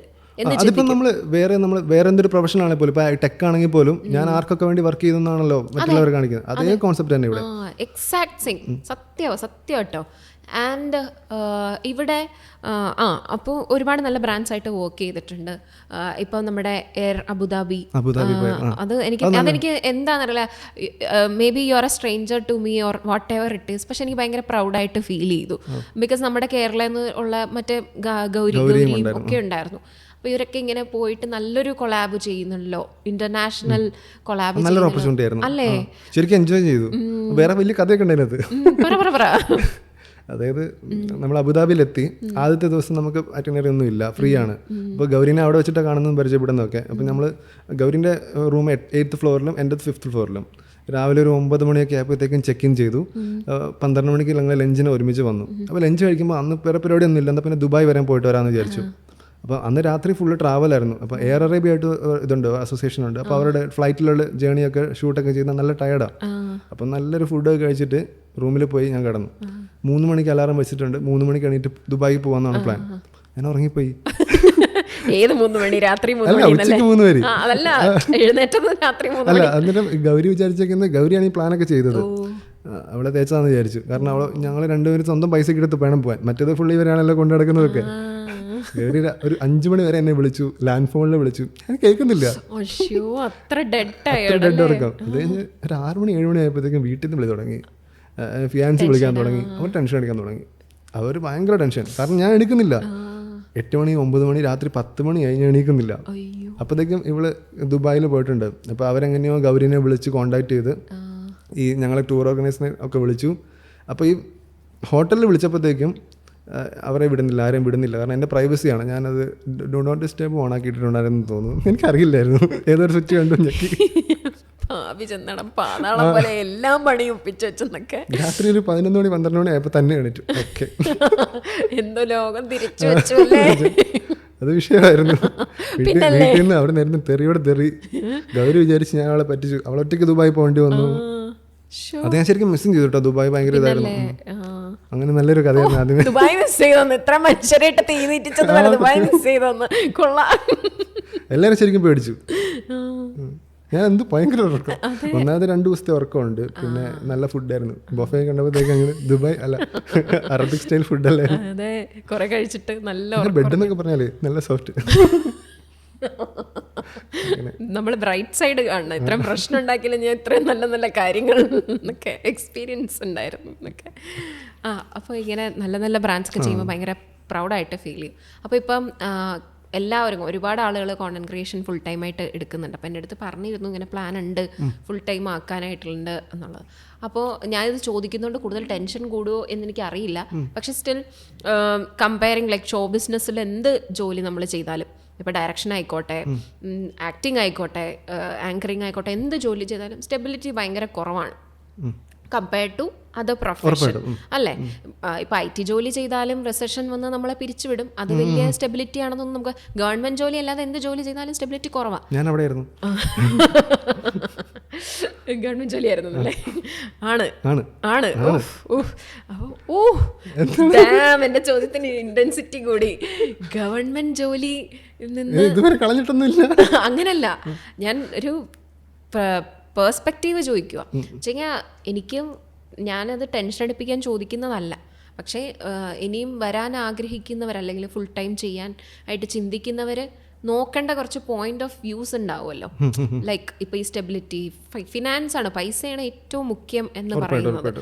കാരണം ജീവിക്കാൻ പൈസ വേണം, ഇല്ലെങ്കിൽ പറ്റത്തില്ല. മറ്റേ മൈ ബോസിൽ പട്ടിണി കിടക്കാൻ 10,000 വേണം എന്ന് പറയുന്നത് സത്യമാണ് അല്ലേ? അപ്പോൾ അങ്ങനെയുള്ളൊരു ഒരു എക്കണോമിയിൽ കൂടി സഞ്ചരിക്കുമ്പോൾ കോണ്ടന്റ് ക്രിയേഷൻ ഫുൾ ടൈം ആയിട്ട് എടുക്കാൻ ആഗ്രഹിക്കുന്നവരായിക്കോട്ടെ, അല്ലെങ്കിൽ ഫ്രം യുവർ ഓൺ ലൈഫ് എന്താണ് അതിൽ ഉള്ള ഒരു ആസ്പെക്ട്സ് നമ്മൾ നോക്കേണ്ടത്? എന്നെപ്പറ്റി പറയുകയാണെങ്കിൽ ഇപ്പം അത്യാവശ്യം എഡ്യൂക്കേഷനിൽ ക്വാളിഫൈഡ് ആണ്, ഇത്ര നല്ല എക്സ്പീരിയൻസും ഉണ്ട്, ഇവിടെയും കുഴപ്പമില്ലാതെ പോകാൻ പറ്റുന്നൊരു കോൺഫിഡൻസ് ഉണ്ട്. അതുകൊണ്ടാണ് ചിലപ്പം ഞാൻ ഭാവിയിൽ അങ്ങനെ പോകാമെന്ന് പറഞ്ഞത്. ഇനിയിപ്പോൾ പുതിയ ആൾക്കാർക്ക് വേണ്ടി പറയുകയാണെങ്കിൽ ഇപ്പോൾ എന്താ, നമ്മുടെ യുവരാജ് സിംഗ് ഇല്ലേ, യുവരാജ് സിംഗ് 6 അടിച്ച സമയത്ത് 2007 വേൾഡ് കപ്പിൻ്റെ സമയത്ത്, അപ്പം രവിശാസ്ത്രിയാണ് ഈ മാൻ ഓഫ് ദ മാച്ചിൻ്റെ സമയത്ത് ഇങ്ങനെ ചോദിക്കുന്നത് എന്ത് തോന്നി എന്ന്. എല്ലാവരും നമ്മളൊക്കെ ഞെട്ടിയിരുന്ന് കണ്ട കളിയാണ്. അപ്പോൾ പുള്ളി പറഞ്ഞത് 4ാമത്തെ 6 അടിച്ചപ്പോഴത്തേക്ക് എനിക്ക് ഓർമ്മ വന്നത് ഈ യുവരാജ് സിംഗ് അതിന് 1-2 വർഷം മുമ്പ് വേറൊരു കളിയിൽ ഇന്ത്യ വേഴ്സസ് ഇംഗ്ലണ്ട് ആയിരുന്നു, ബോൾ ചെയ്തു 50th ഓവർ ബോൾ ചെയ്തു. ഈ 50th ഓവർ ബോൾ ചെയ്ത സമയത്ത് മസ്കറാനസ് എന്ന് പറഞ്ഞൊരു ബാറ്റ്സ്മാൻ, ഇംഗ്ലണ്ടിൻ്റെ ബാറ്റ്സ്മാനാണ്, ആദ്യത്തെ ball dot, second, third, fourth, fifth, 6th നിലം തൊട്ടത്തില്ല, 6 യുവരാജ് ബോൾ ചെയ്തേ. അപ്പം ആ കളി കഴിഞ്ഞ് എൻ്റെ റൂമിലെത്തി കഴിഞ്ഞപ്പോഴത്തേക്കും ഇതുവരെ വിളിക്കാത്ത എല്ലാവരും വിളിക്കുക. അതിനു മുമ്പ് കുറേ ക്രൂഷ്യൽ, ഒരിക്കലും ഉറപ്പായിട്ടും തോക്കുന്നു തോന്നിയ കളി വരെ യുവരാജ് ഒറ്റയ്ക്ക് ജയിപ്പിച്ചിട്ടുണ്ട്. അന്ന് പോലും വിളിക്കാത്ത ആൾക്കാർ ഇന്ന് ഈ 5 6 കൺസീവ് ചെയ്തപ്പോഴത്തേക്കും വിളിച്ച് എന്താണ് ചെയ്യുന്നതെന്നുള്ളൊരു മൂഡിൽ സംസാരിച്ചിട്ടുണ്ട്. അപ്പോൾ അന്ന് മനസ്സിലായ ഒരു കാര്യമാണെന്നാണ് യുവരാജ് പറഞ്ഞത്. നമ്മളെപ്പോഴും വലിയ കാര്യം ചെയ്യുന്നതിനേക്കാളും കൂടുതൽ എന്തെങ്കിലും ചെറിയൊരു മിസ്റ്റേക്ക് പറ്റുമ്പോഴോ ഒരു ഡൗൺഫാൾ വരുമ്പോഴായിരിക്കും കൂടുതൽ ആൾക്കാർ വരുന്നത്. ഈ ഒരു സംഭവം മൈൻഡിൽ വെക്കണം എങ്ങോട്ടും ഫ്യൂച്ചർ പോകുമ്പോഴല്ലേ. പ്രത്യേകിച്ച് നമ്മളെ പോലത്തെ ആൾക്കാരെല്ലാം ഭയങ്കര കീനായിട്ട് നോക്കിക്കൊണ്ടിരിക്കുന്നത്. നമ്മൾ സ്ഥിരമായിട്ട് കാണുന്ന ആൾക്കാരെ, ഓഡിയൻസ് എപ്പോഴും നമ്മളെ ഇങ്ങനെ ആ ഒരു ആംഗിളിൽ തന്നെ നോക്കുന്നത്. അതുകൊണ്ട് ആ ഒരു എപ്പോഴും വേണം. നമ്മൾ എന്തെങ്കിലും ഒരു ചെറിയ മിസ്റ്റേക്ക് ആണെങ്കിൽ പോലും നമ്മളത് ഫേസ് ചെയ്യാൻ റെഡി ആയിരിക്കണം. പ്രാക്ടിക്കൽ പോസിബിൾ ആണെന്ന് എനിക്കറിയത്തില്ല, പക്ഷേ പ്രാക്ടീസ് വേണം. അത് അങ്ങനെ നമ്മളെ മൈൻഡിനെ പ്രിപ്പയർ ചെയ്യാനും. പിന്നെ ചെറുതല്ലാതെ നല്ല എഫേർട്ട് വേണം. എഫേർട്ട് ഇടാൻ റെഡി ആവണം, നല്ല രീതിയിൽ എഫേർട്ട് ഇടണം. ഇപ്പം സിനിമ ഭയങ്കര സക്സസ്ഫുൾ ആയിട്ടുള്ള ആക്ടേഴ്സ് ആണെങ്കിൽ ഇപ്പം മമ്മൂക്ക തന്നെ പറഞ്ഞിട്ടുണ്ട് ഇങ്ങനെ തേച്ച് മിനുക്കിക്കൊണ്ടേയിരിക്കണം, നല്ല കാര്യമുള്ളൂ അല്ലേ. പിന്നെ ഒത്തിരി ഇപ്പം എല്ലാവരെയും കുറ്റം പറയുന്ന സമയം, മമ്മൂട്ടി മോഹൻലാലിനെ വരെ ക്രിട്ടിസൈസ് ചെയ്യും ഇന്നത്തെ ഒരു ഓഡിയൻസ് എന്ന് പറഞ്ഞു കഴിഞ്ഞാൽ. മലയാളികളെന്നല്ല, ഞാൻ പൊതുവെ ഒരു എക്സാമ്പിൾ പറയുന്നതാണ് മമ്മൂട്ടി മോഹൻലാൽ എന്നുള്ള 2 പേരെ. അവരെ വരെ ക്രിട്ടിസൈസ് ചെയ്യുക, അപ്പം നമ്മളെയും ക്രിട്ടിസൈസ് ചെയ്യും എന്നുള്ള കാര്യം മനസ്സിലാക്കണം. എന്ന് വെച്ചാൽ അവരാണല്ലോ നമ്മുടെ ബാർ എല്ലാത്തിനും നമ്മൾ വെച്ചേക്കുന്നത്. അപ്പം അവരെ വരെ ക്രിട്ടിസൈസ് ചെയ്യുമ്പോൾ നമ്മളെയും ചെയ്യും. പിന്നെ ഒരു ചലഞ്ചായിട്ട് എടുത്തങ്ങ് ചെയ്ത് നോക്കുക, അത്രേ ഉള്ളൂ. ഇതൊക്കെ പിന്നെ നെഗറ്റിവിറ്റിക്ക് സ്പേസ് കൊടുക്കാതിരിക്കുക. പക്ഷെ എൻഡ് ഓഫ് ദ ഡേ ഭയങ്കര വിഷമം വരും. എനിക്കറിയില്ല, ആൽബിൻ ഞാൻ ഇമോഷണലി ഭയങ്കര വീക്കാണ്. പെട്ടെന്ന് ഹേർട്ട് ആവുന്ന ആളാണ്. പെട്ടെന്ന് സന്തോഷം വരും, പെട്ടെന്ന് വിഷമം വരും. അങ്ങനത്തെ കുറച്ചധികം പേരുണ്ടല്ലോ. ഞാൻ അങ്ങനത്തെ ആളാണ്. ഞാനും അങ്ങനെ തന്നെയാണ്. പക്ഷെ അത് വേറൊരാൾ അറിയോ ഇല്ല എന്നുള്ളത് നമ്മുടെ പേഴ്സണൽ ചോയ്സ്. അല്ല, ആൽബിന് പൊതുവെ ഞാൻ അങ്ങനെ നെഗറ്റീവ് കമന്റ്സോ ഞാനും കണ്ടിട്ടില്ല. അങ്ങനെ ഞാൻ കണ്ടിട്ടേ ഇല്ല. അങ്ങനെ വരാതിരിക്കട്ടെ പറഞ്ഞു കഴിഞ്ഞാൽ, അതെ, ടച്ച് വുഡ് പറഞ്ഞു കഴിഞ്ഞാൽ അതിൻ്റെ ജിങ്സ് പോലെ ആയി പോകും. പക്ഷേ എനിക്ക് ഒത്തിരി വരുന്നുണ്ട്. പക്ഷെ അങ്ങനെയല്ല, ഇപ്പം എൻ്റെ വർക്കിനെ കുറ്റം പറഞ്ഞാൽ, ഞാനിപ്പം അപർണ പോഡ്കാസ്റ്റ് ചെയ്യുന്നത് ഞങ്ങൾക്ക് ഇഷ്ടപ്പെടുന്നില്ല, അല്ലെങ്കിൽ ഇന്ന ചോദ്യങ്ങൾ എനിക്ക് ഇഷ്ടപ്പെടുന്നില്ല, ഇന്ന ഏരിയയിൽ അപർണയ്ക്ക് കുറച്ചുകൂടെ വർക്ക് ചെയ്യുക എന്നൊക്കെ പറഞ്ഞാൽ എനിക്കിഷ്ടം. അത് കൺസ്ട്രക്റ്റീവ് ക്രിറ്റിസിസം എന്ന് പറയും. അത് നമുക്ക് ഇഷ്ടമാണെന്നല്ല, വിഷമാണ് കേൾക്കുമ്പോൾ അയ്യോ ആണോ എന്ന് തോന്നും. എന്നാലും നമുക്ക് പുരോഗമനത്തിനുള്ള ഒരു സാധനമാണല്ലോ എന്ന് ഓർത്ത് സമാധാനിക്കും. അപ്പാർട്ട് ഫ്രം ദാറ്റ് നമ്മളെ ഭയങ്കരമായിട്ട് നെഗറ്റിവിറ്റിയിലേക്ക് ശ്രദ്ധിക്കുമ്പോൾ ഭയങ്കര ബുദ്ധിമുട്ട്. അതായത് നമ്മുടെ പേഴ്സണൽ ലൈഫിനെയും നമ്മുടെ പേഴ്സണൽ ചോയ്സസിനെയും നമ്മുടെ ഡ്രസ്സിങ് രീതിയെയും നമ്മളുടെ ബോഡി ടൈപ്പിനെയും ഒക്കെ ബോഡി ഷെയിം ചെയ്യുമ്പോഴും ഒക്കെ വിഷമം വരും. അത് ഹാൻഡിൽ ചെയ്യാനും പഠിക്കണം എന്ന് പഠിക്കുന്നുണ്ടാവല്ലേ. പിന്നെ ഡെയിലി പഠിക്കണം എന്ന് വെച്ചാൽ അങ്ങനെ അതൊരു ഡെയിലി പ്രാക്ടീസ് ആണെന്ന് എനിക്ക് ഫീൽ ചെയ്തിട്ടുണ്ട്. മനസ്സിലായില്ലേ? മനസ്സിലായി, അത് മനസ്സിലാവും. പ്രത്യേകിച്ച് നമ്മളൊരു വലിയൊരു ഓഡിയൻസിന്റെ ഇടയ്ക്കോട്ട് അങ്ങ് പോവാണല്ലോ. എന്ത് വേണേലും നമ്മൾ ചെറിയ ക്രിയേറ്റർ ആണെങ്കിലും വലിയ ക്രിയേറ്റർ ആണെങ്കിലും നമ്മൾക്ക് അറിയില്ല എവിടം വരെ, കാരണം നമ്മൾ ഇന്റർനെറ്റിലേക്കല്ലേ നമ്മുടെ സാധനം ഇടുന്നത്. എവിടെയാണ് പോയി നിൽക്കാൻ പോകുന്നതെന്നൊന്നും നമുക്ക് പറയാൻ പറ്റില്ല. പിന്നെ ആൽബിൻ്റെ വേറൊരു കാര്യം, ക്രിക്കറ്റ് ഭയങ്കര ഇഷ്ടപ്പെട്ട ആളാണെന്ന് എനിക്ക് പ്രൊഫൈൽ ഞാൻ ഫുൾ അരിച്ചു പെറുക്കിയപ്പം എനിക്ക് ഭയങ്കര ഇഷ്ടമാണ്. ഈ ക്രിക്കറ്റ് ഇഷ്ടമാണെന്ന് കുറേ കൂടി എനിക്ക് മനസ്സിലാവാൻ പറയുന്ന കാര്യങ്ങളിൽ കുറേ റെഫറൻസ് വരുന്നുണ്ട്, ഈ യുവരാജ് സിംഗിൻ്റെ കാര്യവും അങ്ങനെയൊക്കെ പറയുന്നതുകൊണ്ടും. പിന്നെ ജേഴ്സി എന്ന് പറഞ്ഞ സിനിമ ഭയങ്കര ഇഷ്ടമാണ്. എന്താ എപ്പോഴും എനിക്ക് തോന്നുന്നു ആസ്മി ക്വസ്റ്റ്യൻസിൽ മിക്കപ്പോഴും വരുന്ന ഒരു ആൻസർ ജേഴ്സി സിനിമയെ കുറിച്ചിട്ടാണ്. എന്താണെന്ന് അറിയത്തില്ല, ജേഴ്സി കണ്ടു കഴിഞ്ഞപ്പോൾ മുതൽ ഭയങ്കര ഇഷ്ടമാണ്. ഒന്നാമത് സിനിമ, പിന്നെ റിലേഷൻഷിപ്സിന്റെ വാല്യൂ, പിന്നെ അനിരുദ്ധ അത് പൊളിച്ചടക്കിയൊരു സിനിമയാണ്. അതിനകത്തൊരു ട്രെയിനിന്റെ അടുത്ത് പോയിട്ട് ഇങ്ങനെ കിടക്കുന്ന ഒരു സീനുണ്ട്, കണ്ടിട്ടുണ്ടോ? വണ്ടിയിൽ ഇന്ന് പറഞ്ഞ 2 പ്രാവശ്യം കണ്ടോ? അത്രയ്ക്ക് നല്ല സിനിമ. അത് നമ്മുടെ ഫേവറേറ്റ് ലിസ്റ്റാണ്, നമ്മുടെ ഫോണിൽ എപ്പോഴും ഡൗൺലോഡ് ആയിട്ട് വെക്കാൻ പോകുന്ന ഒരു സിനിമയാണ്. എൻ്റെ സെയിം വൈബായിരിക്കും മിക്കവാറും. മമ്മൂട്ടി അല്ലേ മോഹൻലാലിനേക്കാൾ ഇഷ്ടമുള്ള ആള്? ആണോ? മോഹൻലാൽ ആണോ? നമ്മുടെ പാളി. ഞാൻ പൊതുവെ കണ്ടിട്ടുള്ള ആൾക്കാരിൽ ക്രിസ്ത്യാനോ റൊണാൾഡോ, വിരാട് കോഹ്ലി, മമ്മൂട്ടി. മറ്റേത് നമ്മുടെ മെസ്സി, ധോണി അല്ലെങ്കിൽ സച്ചിൻ, ഇപ്പോഴത്തെ മോഹൻലാൽ. ഈ ഒരു ഇതിലാണ് പോകാറുള്ളത്. ഞാൻ റൈറ്റ് സൈഡിലാണ്. Cristiano Ronaldo.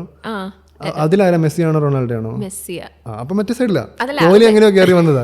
അതല്ല, അതെന്താ സംഭവം എന്ന് വെച്ച് കഴിഞ്ഞാൽ എനിക്ക് ഫുട്ബോളിൽ വലിയ എന്താ പറയാ, ഭയങ്കര എന്താ പറയാ, എനിക്ക് നോളജും ഇല്ല, മനസ്സിലായി, അങ്ങനെയൊന്നുമില്ല. പക്ഷെ അർജുന് മെസ്സിയെ കൂടുതൽ ഇഷ്ടമായോണ്ടാ എനിക്ക് മെസ്സിയോട് ഇഷ്ടം കൂടുതൽ. അപ്പം ശരിയായില്ലേ? പിന്നെ വിരാട് കോഹ്ലി, ലാലേട്ടൻ. വിരാട് കോഹ്ലിനേക്കാൾ ആർക്ക് വേറെ ആരെങ്കിലും ഒരു ഓപ്ഷൻ പറഞ്ഞാല്? അത് അർജുന് രാഹുൽ ദ്രാവിഡിനെ ഇഷ്ടം. എനിക്ക് അതുകൊണ്ട് ഭയങ്കര രാഹുൽ ദ്രാവിഡിനെ ഇഷ്ടം. പിന്നെ എബി ഡിവിലിയേഴ്സ്. ഡിവിലിയേഴ്സ് എന്നോട് കോഹ്ലിയാണോ ഡിവിലിയേഴ്സ് ആണോ എന്ന് വെച്ചാൽ ഡിവിലിയേഴ്സ് എന്ന് പറയും. അതല്ല, വിരാട് കോഹ്ലി എനിക്ക് ഒന്നും പറയാനില്ല. നമ്മുടെ ഒരു ബെഞ്ച് മാർക്കാണ് എല്ലാം കൊണ്ട്, personal professional life, professional life. Super hero എന്നൊക്കെ പോലെ തോന്നുന്ന ഒരു മനുഷ്യനാ പുള്ളി. ഗ്രൗണ്ടിൽ നിന്ന് വിട്ട് കഴിഞ്ഞാൽ ഭയങ്കര ഫാമിലി മാനോ, അതാണ് ഏറ്റവും പ്രശ്നം. നമ്മളല്ല അയാളെ കണ്ടുപിടിക്കുന്ന എല്ലാവരും പറയും. ഞാൻ അർജുനോട് വീഡിയോ കോൾ ചെയ്യുന്നു. ഇത്രയും തിരക്കുള്ള മനുഷ്യൻ, ഇത്രയും ക്യാമറ അറ്റൻഷൻ വന്നിട്ടും അനുഷ്കനോട് പോകുന്നുണ്ടെങ്കിൽ അതെ സത്യം. പക്ഷെ ഞാൻ ഡിവിലിയേഴ്സിനെ ചൂസ് ചെയ്യും ചിലപ്പോൾ എന്ന് പറയാൻ കാര്യം എന്ന് വെച്ച് കഴിഞ്ഞാൽ പുള്ളി ഇതുപോലെയാ, ഭയങ്കര ഫാമിലി ഓറിയന്റഡ് ആണ്. പിന്നെ പുള്ളിക്ക് പല ഏരിയാസ് ഓഫ് സ്പോർട്സിൽ കഴിവുണ്ട്. ടാലന്റഡ് എന്നുള്ളതിന്റെ ഡെഫിനിഷൻ ആയിട്ട് ഡിവിലിയേഴ്സിനെ പറഞ്ഞു. അതോ ഗോൾഫ്, റഗ്ബി. സത്യം, ഇങ്ങേരെ ഈ നമ്മുടെ വരയില്ലേ, അതിന്റെ അങ്ങോട്ട് ഇറങ്ങിയിട്ടൊരു അടിയുണ്ട്. ഇങ്ങനെ 360 ഡിഗ്രി കറങ്ങിയ ഒരു അടിയുണ്ട്. എന്റെ പുള്ളി കുറച്ചുകൂടെ PR-നൊക്കെ യൂസ് ചെയ്യുന്നുണ്ടല്ലോ. ഇപ്പൊ വേറെ എന്താ ലെവലായനെ. സൗത്ത് ആഫ്രിക്കയ്ക്ക് ഒരു കപ്പ് കിട്ടിയില്ലല്ലോ. കഴിഞ്ഞ പ്രാവശ്യം ചോദിക്കുന്നില്ല 1 കപ്പ്. കോഹ്ലിയുടെ സെഞ്ചുറി വേണോ സൗത്ത് ആഫ്രിക്ക ജയിക്കണോന്ന് ചോദിച്ചപ്പോഴത്തേക്കും ഒരു പുള്ളി കരഞ്ഞോണ്ട് പറയും 1 കപ്പ് പ്ലീസ്. പുള്ളിനെ എല്ലാവരും ചോക്രാന്നൊക്കെ പറഞ്ഞ് കളിയാക്കുമ്പോൾ ബെസ്റ്റ് ക്രിക്കറ്റർ. കഴിവുള്ള മനുഷ്യന് ഒരു കപ്പ് കിട്ടില്ല എന്ന് ഓർക്കുമ്പോഴേക്കും പിന്നെ പുള്ളി റിട്ടയറും ചെയ്തു. റിട്ടയർ ആയെന്ന് പറഞ്ഞപ്പോഴത്തെ എനിക്ക് സഹിക്കാൻ പറ്റില്ല. അപ്പൊ അങ്ങനെ ചോദിച്ചോ, നല്ല സമയത്ത് റിട്ടയർ ചെയ്തു അല്ലേ? അതെ അതെ അതെ, ഭയങ്കര പീക്കിൽ അതാണ് ഏറ്റവും ബെസ്റ്റ്. അതാണ് ശരിക്കും നല്ലത്. വെറുതെ കൊളവാക്കണ്ടല്ലോ കാര്യം. ആൾക്കാർ ഓർക്കുമ്പോൾ നല്ലത് മാത്രം ഓർത്താൽ മതി. ഇനി കോഹ്ലി റിട്ടയർ ഒക്കെ ചെയ്യുമ്പോൾ എന്ത് ചെയ്യുമെന്ന് എനിക്ക് സഹിക്കും. സത്യം, ഇതുവരെ മറ്റേത് സച്ചിൻ അല്ലെ ദ്രാവിഡൊക്കെ പോകുമ്പോൾ ഞാൻ വിചാരിച്ചു ഗില്ല് കയറി വരുന്നു, പക്ഷെ ആ ഒരു ഇതിലേക്ക് വന്നിട്ടില്ല. ചിലപ്പോൾ വരുമായിരിക്കും. അതെന്താണെന്നറിയോ, ഇപ്പൊ കുറേ കൂടി സോഷ്യൽ മീഡിയ PR എന്നൊക്കെ പറഞ്ഞ് വരുമ്പോൾ ആളുകളുടെ ശ്രദ്ധ കുറെ അങ്ങോട്ടേക്കൊക്കെ പോകുന്നു. എനിക്കറിയില്ല, ഞാൻ എൻ്റെ സമാധാനത്തിന് പറഞ്ഞ് വരുത്തുന്ന കാര്യങ്ങളായിരിക്കും. കാരണം പണ്ടെന്ന് പറഞ്ഞാൽ മാച്ച് കളിക്കുക, ജയിക്കുക, that it self is PR. ഇപ്പം അങ്ങനെയല്ലല്ലോ. ഇപ്പൊ PR വർക്ക് വേറെ ഉണ്ട്. അതാണ് അറിയില്ല ജേഴ്സിയുടെ കാര്യം. ജേഴ്സി അതാണല്ലോ പറഞ്ഞു വന്നത്. ജേഴ്സി അതിന്റെ മ്യൂസിക് ഒക്കെ ഭയങ്കര രസമാണ്. പിന്നെ ഭയങ്കര മോട്ടിവേഷൻ അല്ല, നമുക്ക് ഡൗൺ ആയിട്ടിരിക്കുമ്പോഴാണെങ്കിൽ പോലും അത് കണ്ടില്ല, ഉറപ്പായിട്ടും കാണണം കേട്ടോ. ഞാൻ വളരെ പേഴ്സണൽ ആയിട്ട് പറയാം. എന്നോട് ഒത്തിരി പേര് പറഞ്ഞിട്ടുണ്ട്. എവിടെയാ ഉള്ളതെന്നൊന്നും എനിക്കറിയില്ല. ഞാൻ ഡൗൺലോഡ് ചെയ്ത് വെച്ചതാ. നല്ല രസമാണ്. തെലുങ്ക് കണ്ടാൽ മതി, മനസ്സിലാവും. നമ്മുടെ സനുഷൊക്കെ നല്ല ഇമോഷൻസ്. പിന്നെ എനിക്ക് ഭയങ്കര ഇഷ്ടമുള്ള സിനിമയാണ് സുഡാനി ഫ്രം നൈജീരിയ. അത് രണ്ടും സ്പോർട്സ് കണക്റ്റഡ് ആണ്. രണ്ടിലും മ്യൂസിക് ഭയങ്കര ഇമ്പാക്റ്റ് ആണ്, റിലേഷൻഷിപ്സ് ഭയങ്കര ഇമ്പാക്റ്റ് ആണ്. പിന്നെ അതാ ഉസ്താദ് ഹോട്ടലും. ഇത് 3 എൻ്റെ ഗോ ടു ഫിലിംസ്. ഉസ്താദ് ഹോട്ടൽ ഭയങ്കര, ഞാൻ ഇതിൽ 3 ഉസ്താദ് ഹോട്ടലാണ് കണ്ടിരിക്കുന്നത്. സുഡാനി ഫ്രം നൈജീരിയ തുടക്കം പകുതി വരെ കണ്ടായിരുന്നു. പിന്നെ എന്തുകൊണ്ടോ ഇങ്ങനെ എന്തോ തിരക്കിൻ്റെ ഒക്കെ ആയിരിക്കും, പക്ഷെ അത് കണ്ടിരിക്കാൻ പറ്റിയ സിനിമയാണ്. ഞാനിങ്ങനെ പുതിയ സിനിമ കാണുന്നതിനേക്കാളും കൂടുതൽ ഇഷ്ടപ്പെട്ട സിനിമ വീണ്ടും കാണാൻ ഇഷ്ടപ്പെടുന്ന ഒരാളാണ്. എനിക്കും അതെ. ഞാൻ ഫ്രണ്ട്സ് ഇല്ലേ സീരീസ്, അയ്യോ എനിക്കിന്ന് പറഞ്ഞപ്പോഴാണ് ഞാൻ ഈ തമാശ പറഞ്ഞോട്ടെ എവിടെയെങ്കിലും. ഞാൻ എനിക്കറിയത്തില്ല നിങ്ങൾക്ക് ചിരി വരുമോയെന്ന്, പക്ഷെ ഞാൻ പറഞ്ഞോട്ടെ. അയ്യോ, ഞാനേ ഫ്രണ്ട്സ് സീരീസ് ഭയങ്കര ഫാനാണ്. അപ്പം ഞങ്ങൾക്ക് കുറച്ച് ഫ്രണ്ട്സ് ഉണ്ട്, എനിക്കും അർജുനും കുറച്ച് ഫ്രണ്ട്സ് ഉണ്ട്. അപ്പോൾ ഇവന്മാരോട് പറഞ്ഞേ, നമുക്കില്ലേ ഈ ഫ്രണ്ട്സിലെ പോലെ അപ്പുറത്തും ഇപ്പുറത്തും അപ്പാർട്ട്മെന്റ്സ് എടുത്ത് ജീവിച്ചാൽ മതി കേട്ടോ വലുതാവുമ്പം. അതായത് അവർക്കും കുടുംബമൊക്കെ ആവുമ്പം എന്നാണ് ഞാൻ ഉദ്ദേശിച്ചത്. ഉടനെ അവൻ പറയും, പിന്നെ ജയറാമിനെ മുകേഷിനെ പോലെ ഞങ്ങൾ ഇരിക്കണമെന്ന്. ജയറാം മുടി കിട്ടിയ പോലെ ഞങ്ങൾ വന്നിരിക്കും. എനിക്കത് എന്റെ ഭാഗത്തും തെറ്റുണ്ട്, അവരുടെ ഭാഗത്തും തെറ്റുണ്ട്. അപ്പൊ എന്താ പെയിന്റ് അടിക്കാൻ വേണ്ടി പെയിന്റ് അടിക്കാൻ പോണോ, എന്തോ പറയുന്നത്? അപ്പാർട്ട്മെന്റോ ഇവിടെ അപ്പാർട്ട്മെന്റ് ഒന്നുമില്ല, പോവാ, ഒന്നും വേണ്ട. എനിക്ക് അതാ ഓർമ്മ. ഞാൻ ഫ്രണ്ട്സ് എന്ന് പറഞ്ഞപ്പോ ഫ്രണ്ട്സ് സീരീസ് കോമഡി ആയതുകൊണ്ടായിരിക്കും ഫ്രണ്ട്സ് സീരീസ് ഞാനിങ്ങനെ റിപ്പീറ്റഡ്ലി ഭയങ്കരമായിട്ട് കാണും. എനിക്കും അതാ ഭയങ്കര ഇഷ്ടം. അതായത് പുതിയൊരു സാധനം കുഴപ്പമില്ല. ഞാൻ എക്സാമ്പിൾ പറഞ്ഞപ്പം എന്നുവെച്ചാൽ എനിക്കും ഇങ്ങനെ റിപ്പീറ്റ് വാച്ച് ഭയങ്കര ഇഷ്ടം. വരത്തൻ്റെ ക്ലൈമാക്സ്, പിന്നെ ലൂസിഫറിലെ ഓ ഞാൻ KG ഫാൻ അല്ല. ഞാൻ ലൂസിഫറിൻ്റെ ഫൈറ്റുകളില്ലേ, എൻ്റെ പിള്ളേരെ തുടർന്നുള്ള ആ സാധനം, അങ്ങനെ കുറച്ച്. പിന്നെ പഴയ കുറേ സിനിമകളില്ലേ, ലാലേട്ടൻ്റെ വിൻറ്റേജ് പടങ്ങളിലെ കുറേ സീനുകൾ, അക്കരെ അങ്ങനത്തെ ഒക്കെ, അങ്ങനെ കുറേ. മാനിഫെസ്റ്റേഷനിൽ ബിലീവ് ചെയ്യുന്നുണ്ടോ? ഉണ്ട്. എന്തുകൊണ്ടാ? നമ്മളെ തേടി വരും, അത്രേ ഉള്ളൂ. മറ്റേ ആൽക്കമിസ്റ്റ് പറഞ്ഞ സാധനം, നമ്മൾ ആഗ്രഹിക്കുന്ന സംഭവം പ്രകൃതി നമുക്ക് കൊണ്ട് തരും എന്ന് വിശ്വസിക്കുന്നുണ്ട്. അല്ലെങ്കിൽ അതിനേക്കാളും ബെറ്ററേ വരുള്ളൂ. കൊള്ളാം. ഈ കോണ്ടന്റ് ക്രിയേഷൻ ചെയ്യാൻ തുടങ്ങിയതിന് ശേഷം പഠിച്ച ഏറ്റവും വലിയൊരു കാര്യം എന്താ? ഹാർഡ് വർക്ക് ചെയ്ത് ഉറപ്പായിട്ട് റിസൾട്ട് വരും. ശരിക്കും നല്ലൊരു ഹാർഡ് വർക്ക് ചെയ്യണം, നല്ല റിസൾട്ട് വരും. നമ്മൾ ചെയ്യുന്ന കാര്യം ഹാർഡ് വർക്ക് മാത്രം പോരാ, സിൻസിയറിറ്റി വേണം 100%. അതൊക്കെ ചെയ്തു കഴിഞ്ഞാൽ ഉറപ്പായിട്ടും നമുക്ക് നല്ല റിസൾട്ട് വരും. ഇതിനു മുമ്പ് വേറൊരു കാര്യത്തിന് ഞാൻ 100% ഹാർഡ് വർക്ക് ചെയ്തിട്ടില്ല. അത് നമുക്ക് ഇഷ്ടമുള്ള കാര്യത്തിന് നമുക്ക് എഫേർട്ട് ഇടാനും ഭയങ്കര ഇഷ്ടമായിരിക്കും അല്ലേ? അല്ലേ, അതിന് ഒരു ഹാർഡ് കഷ്ടപ്പാടായിട്ടൊന്നും ഫീൽ ചെയ്യും. കഷ്ടപ്പാടായിട്ട് ഫീൽ ചെയ്യണം. പണ്ടേ എത്ര നൈറ്റ് നമ്മൾ സത്യം സത്യം. എനിക്ക് ഇപ്പം നമ്മൾ പോഡ്കാസ്റ്റ് ചെയ്യുന്നതിന് മുന്നേ ഇരുന്ന് നമുക്കൊരു റിസർച്ച് ചെയ്യണം, അല്ലെങ്കിൽ നമുക്ക് ഒരാളെ കുറിച്ച് ചോദ്യങ്ങൾ ചോദിക്കാം. അതെ, ഇപ്പം നമുക്ക് ഇപ്പം ആൽബിയെ ഞാൻ എപ്പോഴും വീഡിയോസ് കാണുന്ന, പക്ഷെ എന്നാലും നമുക്ക് കുറച്ചുകൂടി ഡീപ്പായിട്ട് ഇപ്പം ജേഴ്സി സിനിമ ഇഷ്ടമാണെന്ന് ഞാൻ കണ്ടുപിടിക്കണമെങ്കിൽ എനിക്ക് പോയിട്ട് ചെയ്യണം, ഇല്ലെങ്കിൽ പറ്റില്ല. പക്ഷെ അതെനിക്ക് ചെയ്യാൻ ഭയങ്കര ഇഷ്ടമാണ്, അല്ലെങ്കിൽ അത് ഭയങ്കര ബുദ്ധിമുട്ടല്ലേ. വേറെ ആവശ്യത്തിന് ഒരു കാര്യമില്ലാതെ ഈ ജേഴ്സി സിനിമ ഇഷ്ടമാണെന്ന് ഏതോ ഒരു പണ്ടത്തെ Q&Aയിൽ കൊടുത്തത്, അതൊക്കെ കണ്ടുപിടിക്കണമെങ്കിൽ ഞാൻ ഫുള്ള് ഇരുന്നിട്ട് അക്കൗണ്ട്, കാരണം വീഡിയോസ് കണ്ടു കഴിഞ്ഞാൽ എനിക്ക് അറിയാം വീഡിയോസ് എങ്ങനെയുള്ളതാണ്, ഞാൻ എന്നും കാണുന്നത്. പക്ഷെ അതിനപ്പുറം എനിക്ക് അറിയണം എന്ന് ആഗ്രഹം ഉണ്ടായിരുന്നു. നോട്ട് ജസ്റ്റ് ഫോർ പോഡ്കാസ്റ്റ്, പക്ഷെ നമ്മൾ പരിചയപ്പെട്ടിരിക്കുമ്പം മറ്റൊരാളെ കുറിച്ച് അറിയുന്നത് നല്ലതല്ലേ? അപ്പം നമ്മുടെ കോൺവെർസേഷൻസ് സ്മൂത്ത് ആകും. അങ്ങനെ ആദ്യത്തെ ഇൻ്റർവ്യൂ അല്ലെങ്കിൽ പോഡ്കാസ്റ്റ് ആണെന്ന് എനിക്കറിയാം. നീതി പുലർത്തി എന്ന് വിശ്വസിക്കുന്നു. കാരണം എനിക്ക് ഭയങ്കര സന്തോഷമായിരുന്നു. കാരണം നമ്മൾ ആദ്യം പ്ലാൻ ചെയ്ത സമയത്ത് മെയിൽ ചെയ്യാമെന്ന് പറഞ്ഞിട്ട് പിന്നെ അല്ലെങ്കിൽ വേണ്ട, മെയ് കഴിഞ്ഞാൽ തിരക്കാവും, നമുക്ക് നേരത്തെ ചെയ്യാം. അപ്പോൾ ഈ ദിവസം ഒത്തു വന്നു. പിന്നെ നാട്ടിലേക്ക് പോകുന്ന വഴി ഇങ്ങോട്ടേക്ക് വരാൻ ആ എഫേർട്ട് ഇടാൻ കാണിച്ച മനസ്സ് ഞാൻ ഭയങ്കരമായിട്ട് അപ്രിഷിയേറ്റ് ചെയ്യുന്നു. കാരണം അപ്പം അതുകൊണ്ട് എനിക്ക് ഭയങ്കരമായിട്ട് എനിക്ക് മനസ്സിലായി, അതെനിക്ക് സംസാരത്തിൽ ഭയങ്കരമായിട്ട് മനസ്സിലായ കാര്യം. അത് മുന്നോട്ടും അങ്ങനെ തന്നെ പോട്ടെ. അങ്ങനെ അത്രയും എഫേർട്ട് ഇടാൻ എനിക്കും ഇനിയും കോണ്ടന്റ് ക്രിയേഷൻ ചെയ്യാൻ ആഗ്രഹിക്കുന്ന ഒത്തിരി പേർക്കും പറ്റട്ടെ എന്ന് ഞാൻ ആഗ്രഹിക്കുന്നു. Because hard work is everything. സത്യമായിട്ടും അത് എവിടെ ഇടണം ഹാർഡ് വർക്ക് എന്നുള്ളതാണ്. അതെ, ഇപ്പൊ ഡാൻസ് പഠിക്കണം എന്ന് പറഞ്ഞിട്ട് പാട്ട് പാടാനായിട്ട് ശ്രമിച്ചുകൊണ്ടിരുന്നാൽ നടക്കത്തില്ല എന്ന് പറയുന്ന പോലെ, മനസ്സിലായില്ലേ? പാട്ട് പഠിച്ചിട്ട് ഡാൻസ് കളിക്കാം എന്ന് പറയുന്ന അതുപോലെ ആയി പോകും. അപ്പോൾ ഹാർഡ് വർക്ക് എവിടെ ഇടണം എന്നും കൂടി മനസ്സിലാക്കണം. ഇപ്പം നമ്മൾ എഡിറ്റിങ്ങിലാണ് വീക്കെങ്കിൽ നമ്മൾ എഡിറ്റിംഗ് നന്നായിട്ട് പഠിക്കണം. അങ്ങനെ അപ്പം എന്തായാലും ഒരുപാട് സന്തോഷം. ഞാൻ കുറേ സംസാരിച്ചു എന്ന് എനിക്ക് തോന്നുന്നു ഈ പോഡ്കാസ്റ്റിൽ. അതെ, പക്ഷെ എന്നാലും ഗസ്റ്റിന് കുറച്ചുകൂടെ സ്പേസ് കൊടുക്കാതിരുന്നു എന്ന് എനിക്ക് ഞാനിത് ആദ്യത്തെ ആയതുകൊണ്ട് എനിക്ക് അറിയില്ല ഇതെങ്ങനെയാണെന്ന്. പക്ഷേ നല്ല രസമായിരുന്നു. ഞാനൊരു ഫ്രണ്ടിനോട് സംസാരിക്കുന്ന രീതി തന്നെ സംസാരിച്ചത്. Thank you so much. ഫ്രണ്ട്സിനോട് സംസാരിക്കുമ്പോൾ ഞാൻ ലിസണിങ് കൂടുതലും ചെയ്യാറ്. ഇപ്പോഴാണ് കൂടുതലും കുറച്ചെങ്കിലും സംസാരിച്ചത്. അതാണ്.